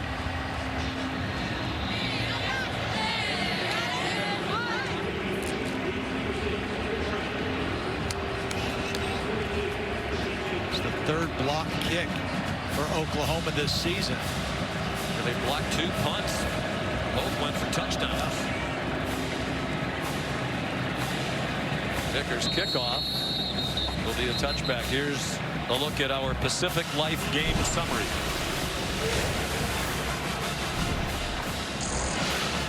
A quarterback comparison. Kyler Murray with a slow start, 4 for 9, really came on strong after that. Sam Ehlinger is kind of doing what he did the last time, kind of playing play for play, matching big play for big play with Kyler Murray as a runner and a passer, and a tie ball game, which makes it a lot of fun here late in the third quarter. Murray averages 306 yards passing, 71 rushing per game. He sets and throws, and it's through the hands of Marquise Brown, a little bit too far in front of Hollywood. Yeah, you don't see Kyler Murray miss many throws like that. He didn't have any pressure, just a little bit overthrown to the outside. Marquise Brown working on the safety. They've really worked that matchup against Brandon Jones. Kyler's parents, Kevin and Missy. Kevin, a fine quarterback at Texas A&M, who now tutors young quarterbacks. Kyler told us, my dad taught me how to play. One of the things he taught him is how to be patient in the pocket. Ran out of time and patience there, wisely so. Weaving along the sideline, a first down. Out near the 40-yard line. Well, and this play shows you how dangerous he is. Now, you're going to see Jeffrey McCulloch, number 23, in position to make a tackle. But as soon as he takes one false step, the quick feet of Kyler Murray gets to the outside and turns it into a positive play. Has the ability to make you miss with quickness and then run by you with great speed. The only player in the history of FBS football go through a regular season, average 300 yards per game passing and 60 yards or more per game rushing.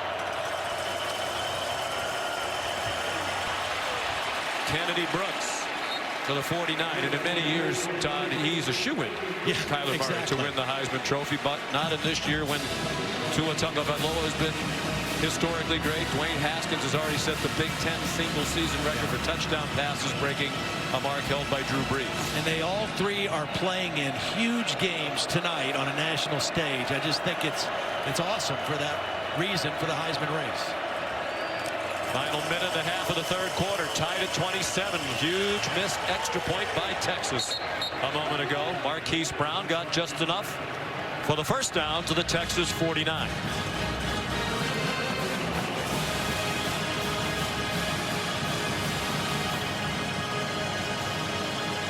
Dicker, who kicked that 40-yard game-winning field goal against Oklahoma with 9 seconds left. Had a great freshman year, but that was a big miss on the block by Bledsoe. Murray scrambles for about 8 more. They had scored 3 touchdowns on 3 consecutive possessions before the 3-and-out last time on the field. And you hate to give up a gain of 7 or 8, but you'll take that with Kyler Murray because, like Todd Orlando said to us, he can run 60 yards just as fast as he can throw a pass 60 yards. So if you hold him to 8 yards or 7 yards, that's kind of a win for your defense. I'm not sure that's literally true, but it has to be close. You'd almost like to see him. He could outrace a ball that was 60 yards in the air the way he throws it. Marquise Brown. How about that footwork? Knocked down from behind inside the 30-yard line. Nice job by Lee Morris, the other receiver out there with the block on Chris Boyd. Oklahoma kind of methodically going down the field here with short passes and runs after the catch. Brown limping slightly as he went to the sideline. They do not have to snap the ball again here in the third quarter, and it appears that the Sooners will not.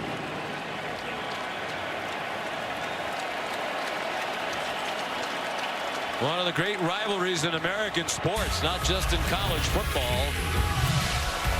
And this one is for the conference championship, the Dr. Pepper Big 12 title game on ABC, presented by Jared. We'll continue after this word and a word from our ABC stations.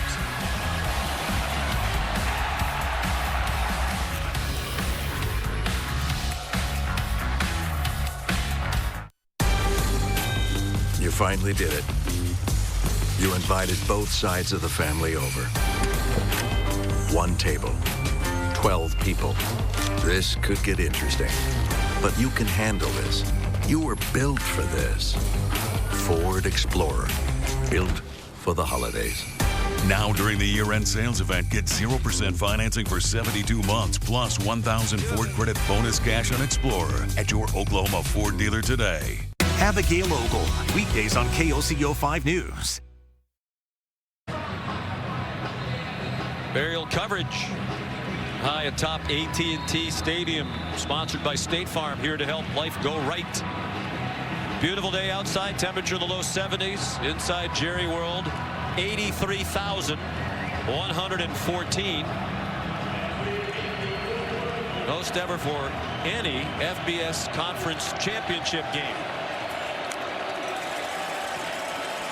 On 1st and 10, Kyler Murray tied game, fourth quarter, and the throw just a little bit too long for Carson Meyer. Here's Holly. Well, Oklahoma without Marquise Brown, who may have been one of the people out in a route right there. They have been examining the top of his left foot, really putting their thumb in some of those fragile bones along the top of that foot. They've decided to put his shoe back on. They've taped over the top of his shoe, and he's trying to test out that left foot right now on the sidelines. William was bothered by an ankle and foot earlier in the season, came back the last couple of weeks 100% healthy, but it'll be a big blow for Oklahoma. Clearly grimacing as we had the shot of him a moment ago. CeeDee Lamb, capable big playmaker, shoved out by Devontae Davis. Here's third down. And about 5 for Oklahoma. They are in field goal range to take the lead, and Marquise Brown showing no signs of coming back in the game soon. Well, he's such a start and stop, make you miss kind of guy that any kind of lower leg or foot injury like that could be really debilitating for a guy with his skill set. Injured his ankle against TCU October 20th. The next 3 games averaged just 46 yards per game receiving, but the last 3 he's averaged 150 yards receiving per game as the ankle got better. They need to reset the 25-second clock. Now, are they going to charge a timeout to Oklahoma? So here's what I don't understand. The 25-second clock Oklahoma was going down. Calls their first timeout of the half. 30 seconds. Correction, that is their second timeout of the half. Bill, here's a question I have for you. So in that particular case, Texas was making a late substitution because they were allowed to. Obviously, Oklahoma substituted somebody. So the referees were standing over the ball. It was a very late substitution, and the play clock went all the way down to 2. By rule, the offense is responsible for that play clock if they substitute. They can be in jeopardy of a delayed game. However, you and I talked earlier in the season, we're starting to see more. They didn't really hustle to get on and off the field for the defense. You're seeing defenses starting as a strategy to draw that thing out. Yeah. Well, that strategy draws a timeout out of Oklahoma here at the beginning of the fourth quarter. Remember, they used all 3 of their timeouts in the first quarter. Marquise Brown now distraught. Here's the reality is he will not be coming back into this game. That's a shame. What a shame, indeed. One of the best receivers in the country. Looking like he'll watch the rest of this conference title game. 3rd down and 5. Play clock down to 1 again. They blitz and didn't get close, and it's a first down. It's Charleston Rambo who's in because Brown is not. Just his 5th catch of the season for the redshirt freshman out of Cedar Hill, Texas. Kind of a double crossing route inside. Rambo did a nice job of getting separation from Chris Boyd, and Murray found him with the football.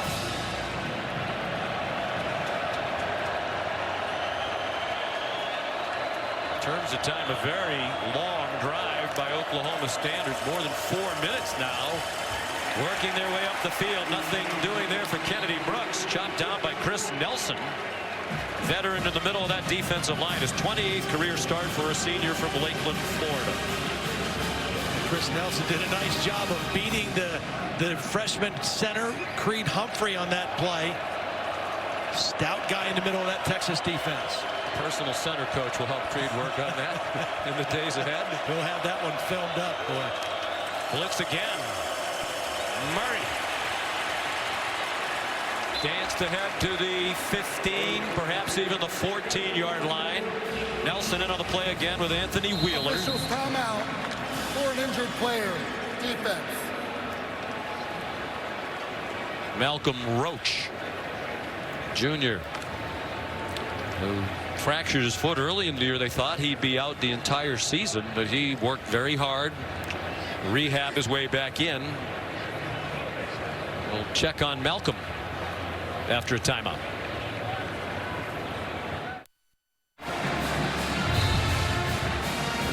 There's the Dr. Pepper Big 12 Championship Trophy. It'll be presented to the winner of this game. You're watching the Dr. Pepper Big 12 Championship on ABC. Presented by Jared. It's Dr. Pepper Championship Week.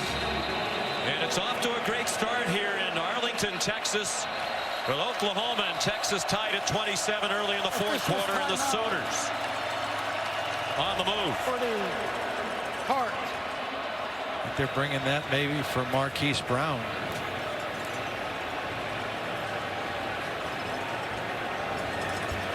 The guy that Texas needs to step up here in what could be one of the biggest third down plays of the ball game. Charles Omenihu, the defensive lineman of the year in the Big 12 Conference, been pretty quiet so far today against this outstanding offensive line. Another blitz from Texas, and Murray's pass behind C.D. Lamb with Devontae Davis in single coverage. Fourth down, and the field goal team comes on for Oklahoma. Chris Nelson, number 97, did a nice job. He wasn't going to get to the quarterback, but he jumped and raised his hand, and that little bit got in the vision of Kyler Murray, and the pass was thrown behind his intended receiver. Seibert, one of the great kickers in the country. For the lead from 31 off the left upright and through. We've seen one hit the crossbar, and we've seen something hit the upright. Seibert knocks it through.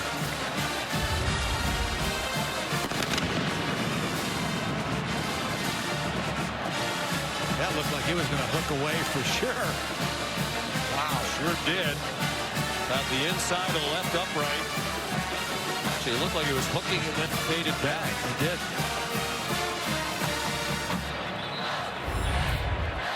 So Austin Seibert gives Oklahoma a 3-point lead, 12:37 to go. He's moved past Auburn's Daniel Carlson as they take Marquise Brown to the locker room. He's moved past Daniel Carlson as Seibert for second in the history of FBS in scoring among kickers. And only Zane Gonzalez of Arizona State, who graduated in 2016, has more career points, 494 for Gonzalez. Seibert has a chance at that one before he's done. I think this is one of the best things this guy does. The percentage that he kicks it out of the end zone is outstanding. Here's Matt Berry back in the studio. Yeah, Sean, keeping an eye on the Conference USA Championship game. Great story developing. UAB, just their second year back in competition after suspending the football program back in 2014. They're up 24-13 in their championship game just before the half. That is an amazing story. Yeah, good job Bill Clark has done, the coach there. Texas has struggled in fourth quarters this year. They've been outscored by 67 points. Of course, some of that was in the meeting of the Cotton Bowl when Oklahoma rallied from 21 down to tie it in the fourth quarter with 3 late touchdowns. The Horns won on a last-second field goal. Sam Ehlinger out of time, threw it away. Late flag right in the middle of the field. I think it might be an illegal man downfield for Texas. The center, Kyle Shackelford, looked like he had worked his way too far down the field. See what they call. There is no foul for an eligible downfield on the pass. The quarterback was legally grounding the ball. It's second down. Okay.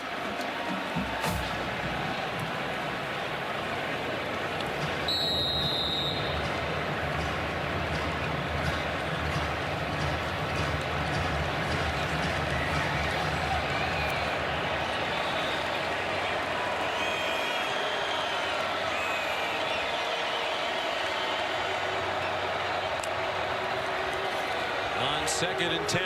Ehlinger, the design roll, threw way over the head of L.J. Humphrey. Here's Holly. Well, Curtis Bolton, the second leading tackler for this Sooner defense, is back out on the defense right now, which is important.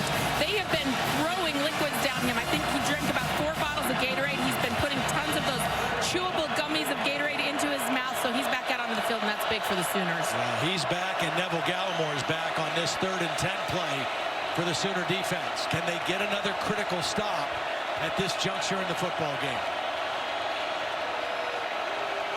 7 out of 11 on 3rd down.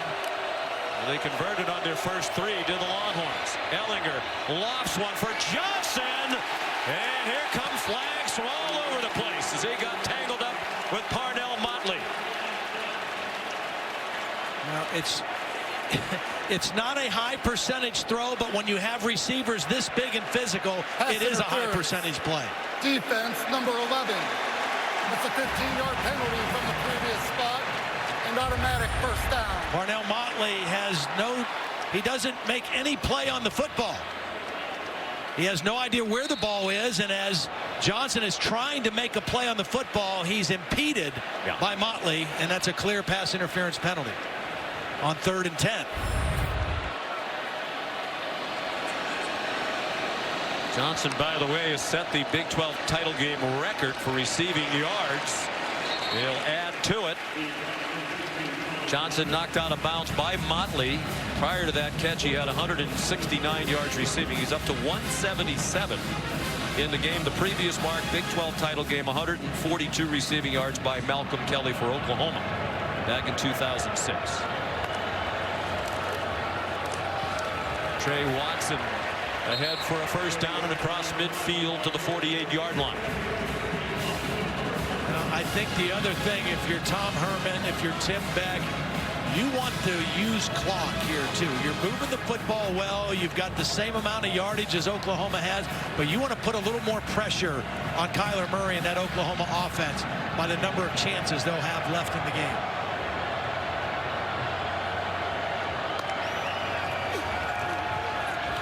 Look out, Ehlinger about to get hit as he throws. Johnson flailing around, won't get a flag thrown this time. Good pressure by Kenneth Mann on Sam Ehlinger. Yeah, he got a good hit on Sam Ehlinger too as he released the football.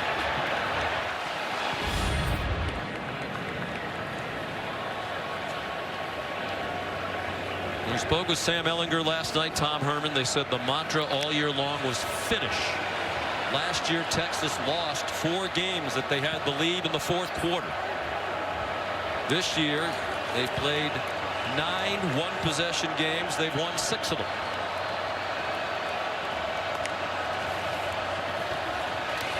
Trey Watson. Tom Herman told us throughout the offseason, with about 15 minutes to go, even if it was just a weightlifting session for the team, they'd stop, they'd bring everybody together, they'd hold up 4 fingers as if, okay, you're heading to the 4th quarter of this workout, let's finish. Well, they're going to have that opportunity here. That was a beautiful play on 2nd down by Neville Gallimore to stop that run and for little if no gain. And 3rd down and long again. They converted on 3rd and 10 with the penalty a moment ago. 2 big receivers down to the bottom together. Pressure. It's blocked. Ehlinger throws. And the fans want a flag on Trey Norwood, who was wrapped around little Jordan Humphrey. There is no call. Humphrey's in the slot, working on Norwood. He's going to run the out route. He got his jersey pulled. I don't know what is pass interference and what is not, because that looked like a lot of pulling and grabbing and fighting through the receiver on a 3rd down play. I think that's the flag's clearly going to come pass out. interference. He's wrapping Humphrey up with the ball still on the way. Ryan Buchevsky on the punt.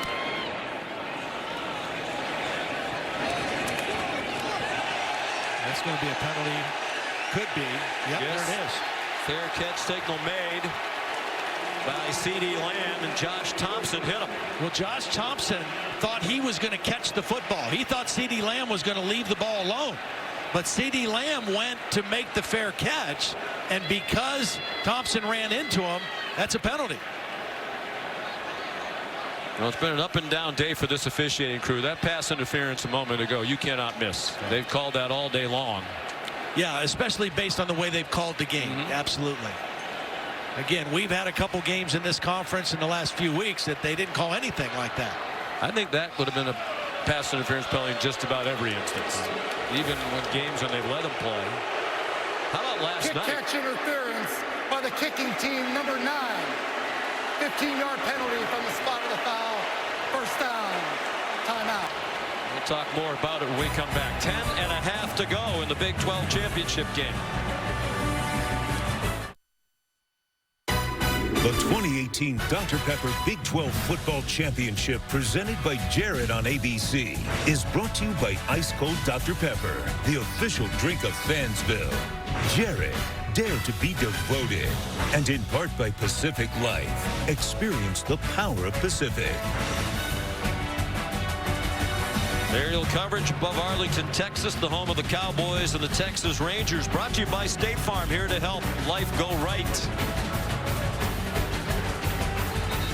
Sean McDonough, Todd Blackledge, Holly Rowe. It's the Dr. Pepper Big 12 Championship. 10.5 minutes to go. Oklahoma the ball at a 3-point lead, trying to win the Big 12 for the 4th year in a row. Texas trying to win the conference crown for the first time since 2009. Well, the penalty against Texas, the Longhorns' 12th of the game for 118 yards, brings the ball out to the 20-yard line.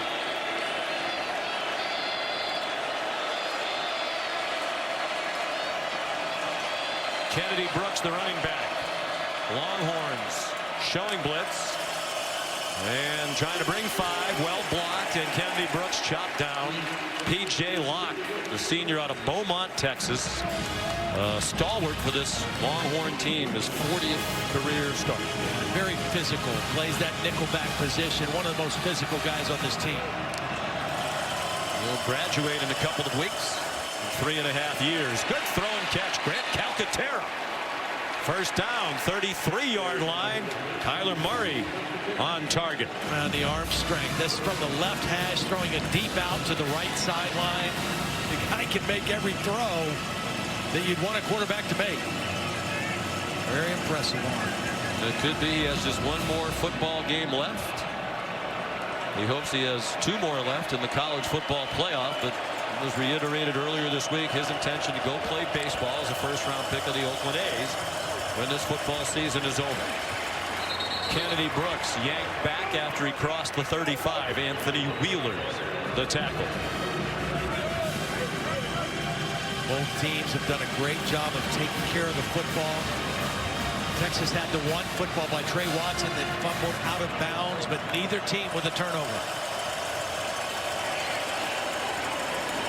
Murray again on target. CeeDee Lamb ran away from Devontae Davis, who looked a little wiped out.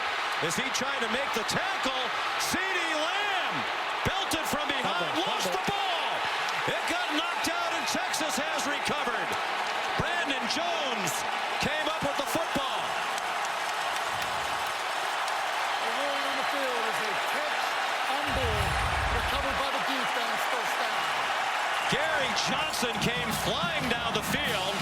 The senior from Douglas, Alabama, separated Lamb from the ball, and the Longhorns have it at the 8-yard line. What started as a poor play by Devontae Davis that turned a short throw into a long gain now ends up as a turnover, it appears, and Texas, with the first turnover of the game, is going to get the football.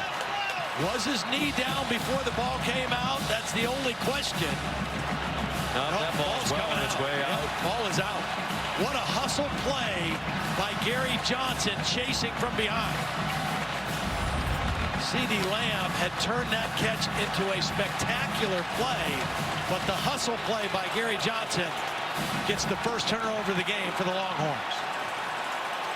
As you said, turnover free on both sides prior to that one. 9:06 to go. Texas from its own 8-yard line. Keontae Ingram yanked down immediately by Kenneth Mann. And Todd, a long way to go in this one, but questions about the Oklahoma defense. Some wondering, is it worthy of even being included in the 14 playoff? They're making a significant statement today. Absolutely. This is a much different looking defense than the one we watched last week in Morgantown. A lot of negative yardage plays. They've been more stout against the run. That's a heck of a play on first down by Kenneth Mann for negative yardage. Play fake. Ellinger knocked down for a safety. Trey Brown came out of blitz, and Ellinger never saw him.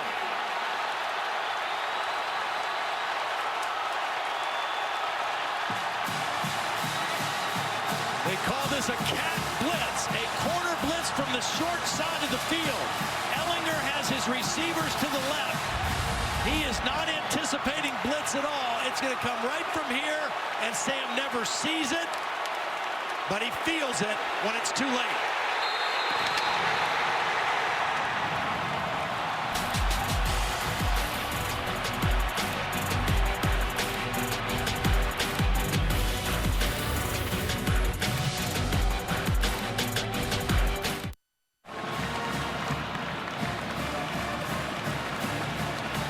CeeDee Lamb a fumble when it looked like he might run for a touchdown. It was the first turnover of the game. But the defense for Oklahoma bails him out. Corner blitz from Trey Brown, and Lamb relieved. The defense got him off the hook.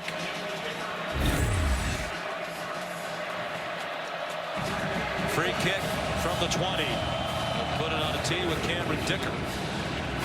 It's a good boot. Driving Trey Brown, the safety, all the way back near the 10. And he gets swung down at the 35-yard line by B.J. Foster. 26-yard return by Brown, a sophomore from Tulsa.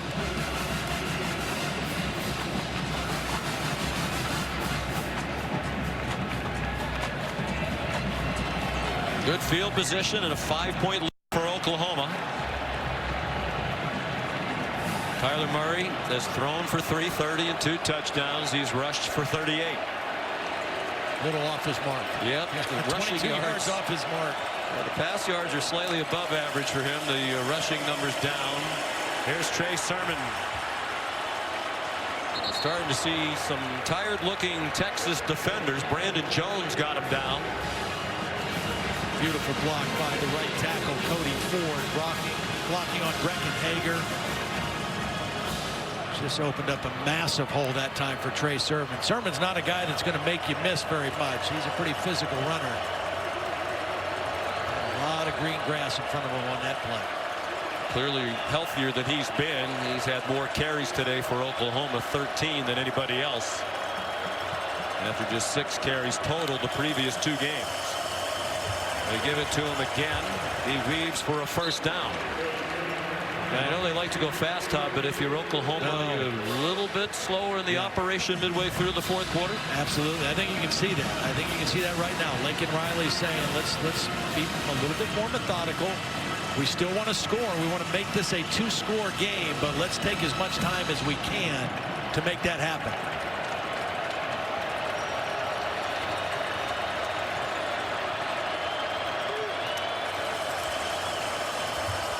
Sermon again up the middle.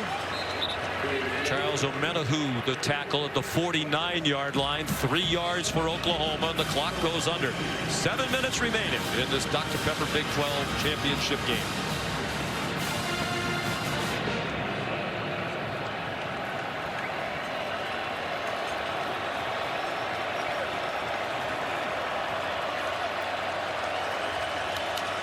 They're letting that play clock go down under 10 seconds each time. Very smart clock management right now by Oklahoma.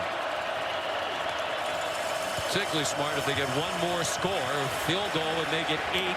Texas would have to get a touchdown and a 2-point conversion. Obviously, a touchdown makes it a 2-score game, and Texas would be in a heap of trouble. Big 3rd down call here. After the carry by Trey Sermon, Lincoln Riley sends in the 3rd down and 6 play. And you got to be alert for a run by Kyler Murray. Remember, no Marquise Brown anymore. CeeDee Lamb is your primary target up here. And Calcaterra not in the game right now. Play clock at 5. Texas blitzes. Murray gets it off. Open receiver. First down. Lee Morris, the former walk-on, high school teammate of Kyler Murray, just down the road in Allen, Texas. Beautiful read. He sees blitz. He's got single coverage. It's out of his hands. Too quick for any pressure to get to him. one-on-one with the free safety, B.J. Foster, who is in there because of the injury to Caden Stearns. And Oklahoma moves the chains. Beautiful read that time by Kyler Murray on third down. Stearns on crutches on the Longhorn sideline. 17-yard play on 3rd and 6. Sermon trying to get outside. Yanked down by Chris Boyd. Flag down for a horse collar. And there's also a flag in the area where you would think offensive holding as well. So 2 flags on the field. I think they'll be 1 penalty against each team.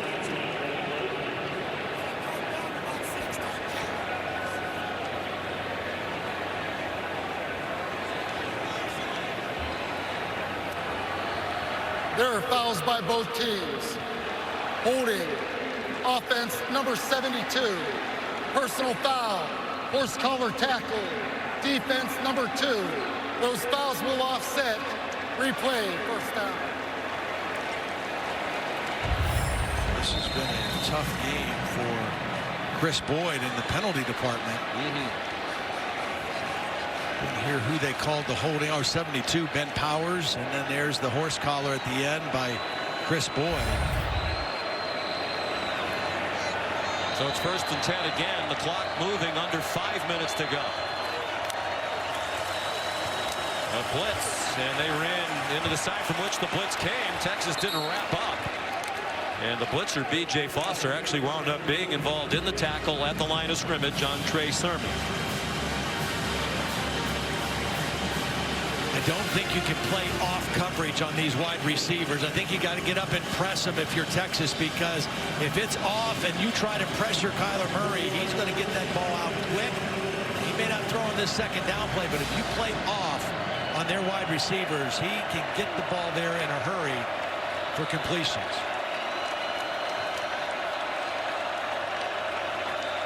Murray leading the play clock down to 4. Pump fake and a run for about 2. Another mammoth third down here with 4 minutes to go. Gerald Wilbon made the tackle with help from Gary Johnson. Marquise Brown with crutches back on the Oklahoma sideline. This is the down I think you have to get up and get a little pressure, get some hands on receivers. 3rd down and 9. Texas brought a blitz a moment ago on 3rd and 6. And it was an easy completion for Oklahoma. See how Todd Orlando plays this 3rd down and 9. 3.5 to go. Murray under pressure. Man open again. It's Lee Morris again. They won 3 state titles together in this building. And they might be nearing a conference title today. Outstanding work by Kyle Murray. Just feeling the pocket, collapsing, stepping up, and just flicking that ball for the completion to Morris. So nifty in the pocket. Good hit by B.J. Foster, and Morris holds on to the football for a huge first down. Morris, Murray, Bobby Evans, the left tackle, all teammates at Allen High School on those state championship teams. Kyler Murray went 5-0 here at AT&T Stadium in high school, including wins in 3 championship games. And if you're Texas, Todd, I think you have to start thinking about timeouts. Kennedy Brooks, the ball carrier. Not a timeout yet from Tom Herman. He has all 3 of them left.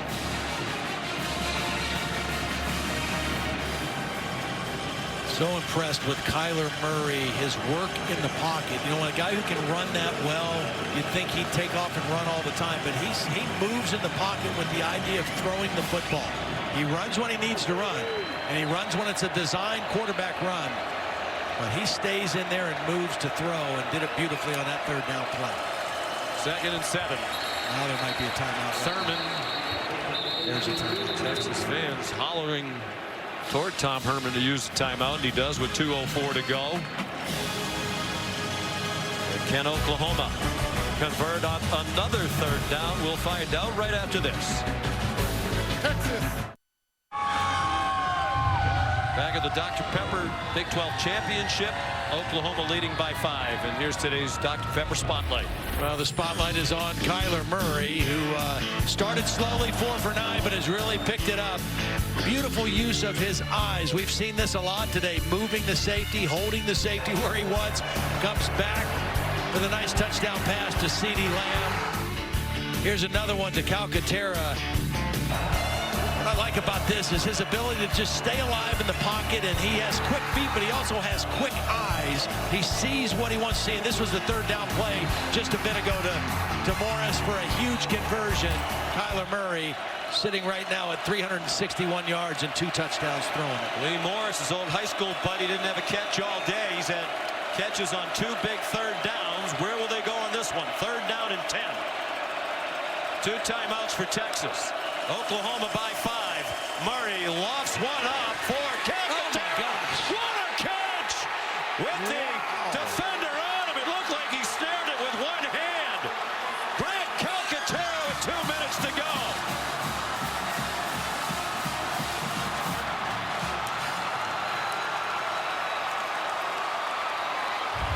They decided to press on the outside. Touchdown is confirmed. Calcaterra working on B.J. Foster, and it was a one-handed catch from a beautiful throw by Kyler Murray.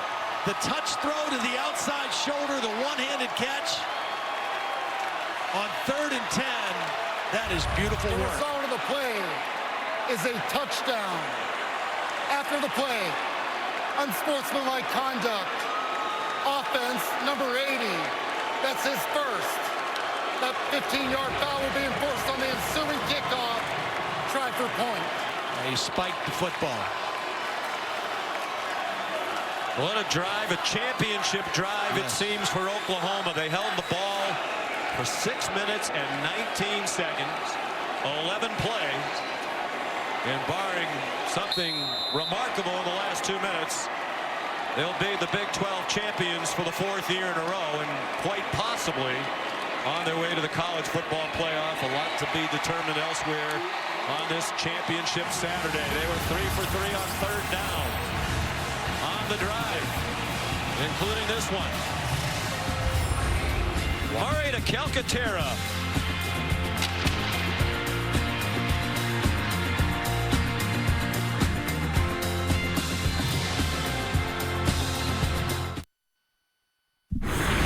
Programming update. Those waiting for Memphis and UCF. That game's going to kick in less than 3 minutes over on ESPN News before moving to ABC at the conclusion of Oklahoma, Texas. Sean, back to you. A big stage there for Darrell Henderson, as the graphic said. Doak Award finalist, Doak Walker Award finalist for the best running back in the country. There are 3 finalists: Jonathan Taylor of Wisconsin, Travis Etienne of Clemson, the others. So a chance for Henderson to impress the voters who haven't voted for the Doak Walker yet. There's little Jordan Humphrey.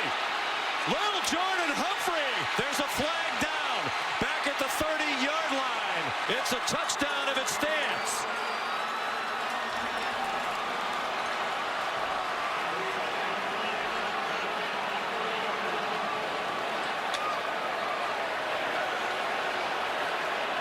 During the return, holding receiving team, number 29.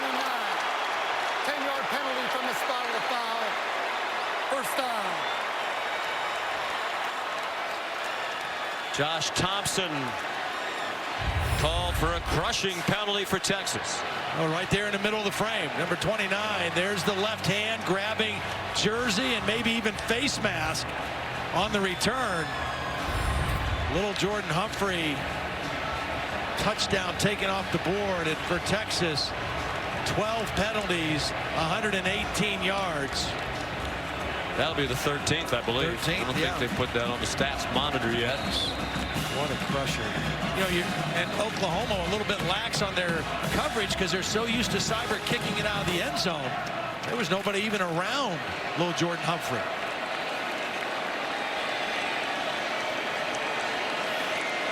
The ball back on the 20.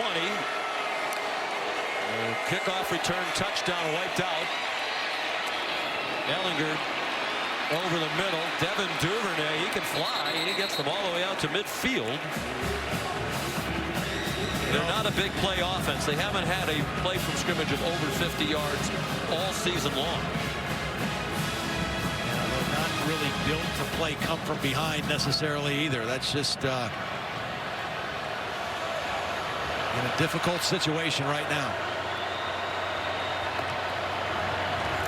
2 timeouts for Texas. Ehlinger on target. Little Jordan Humphrey a yard short of the first down, shoved out by Caleb Kelly at the 43-yard line of Oklahoma.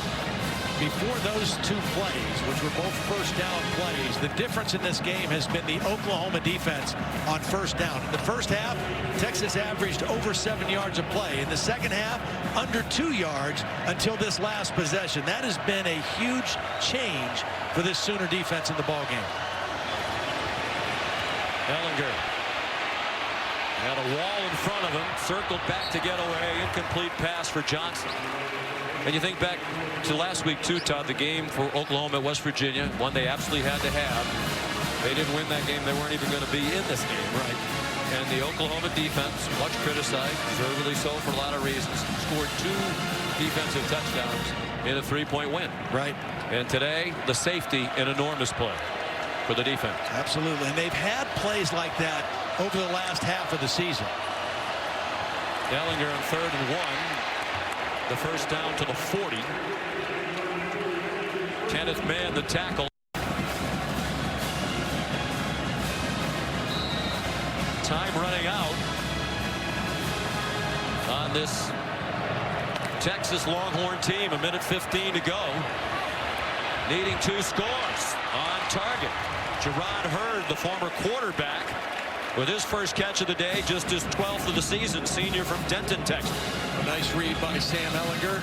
2 deep safeties. The middle of the field is open, and Hurd was able to exploit that opening. Ehlinger to the end zone. Johnson, who's had a record-setting day, couldn't hang on to that one. They've given him a lot of opportunities on plays like that.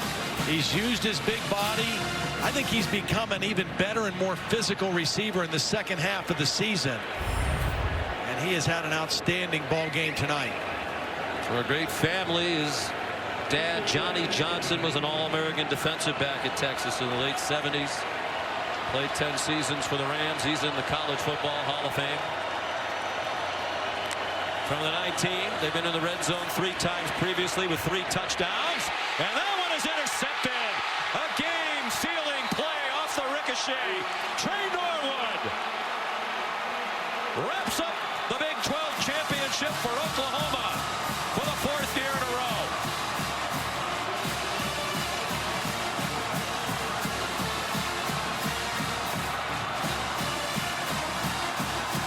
Obviously, a little bit of a miscommunication between Sam Ehlinger and Lil Jordan Humphrey. Watch as Humphrey goes out to the outside. The ball's thrown to the sideline. He's moving in.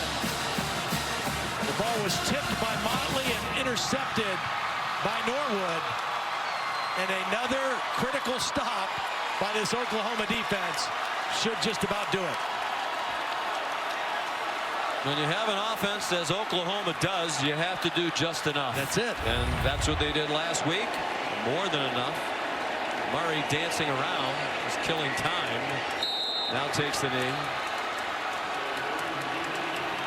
And on a day when we said for a lot of the day, Oklahoma seemed to struggle on offense, particularly early in the game. 511 yards of offense. Right. That means every conference game they played this year, 9 regular season and the conference title, they had 500 yards of offense. Tears in the eyes of Lincoln Riley, it seemed. They were the first team in the history of college football to have 500 yards of offense in each of 9 regular season games. Oklahoma, the first Power 5 team to win 4 straight conference titles since the Florida teams of the mid-90s, 93 to 96. First Oklahoma team to do it since the mid-80s under Barry Switzer. And I think, Todd, if Georgia loses to Alabama tonight, Oklahoma's in. They were, I think so too, slotted at number 5 by the committee this week. They certainly didn't do anything, in my judgment, that would require somebody would leap over them because they weren't good enough today. Here's Holly Rowe. Well, Coach, all week long, the focus has been trying to do something no team in history has ever done in the Big 12. 4 straight championships. What are you most proud of this group? Hard to say. It's been a hard year. 4 in a row. Something that's never been done in Oklahoma, never been done in this league. I'm so proud of our guys. Texas was a great team, great battle with them, both of them this year. But we're the champs, and it feels darn good. Your quarterback, again, you put the trust in him on 2 crucial third downs, and he finds old high school teammates to make those plays. Why do you trust Kyler Murray like you do? It's what he's done all year. He's had to make big plays in big games. He's had to make plays for us every single week for us to win. And the guy's done it at elite level. He's the best player in the country. I think America saw that right here. Coach, this may not be the right moment, but I'm going to ask you anyway. Why does this team deserve to keep playing college football? Because of what you saw today. It's a 12-win team. A team that's just still getting better and better. Thought our defense played their tails off today. Our best ball's ahead of us. We can't wait for what's next. Thank you. Congratulations. Thank you. Emotional Lincoln Riley, appreciative of what his team accomplished. Player Spotlight is brought to you by Cognizant. And Murray, his coach making the last-ditch pitch for his quarterback for the Heisman. 379 passing. CeeDee Lamb a big day receiving. Murray threw 3 touchdowns. He also ran for 39 yards. And Texas, if Oklahoma does go into the college football playoff, there's a lot to be determined yet. Texas probably in the Sugar Bowl. They will be in the Sugar Bowl to fill the Big 12 spot. So a big game ahead for Texas. Bob Wischusen and Brock Hurd are in Orlando for the American coming up right after these messages. So long from Arlington.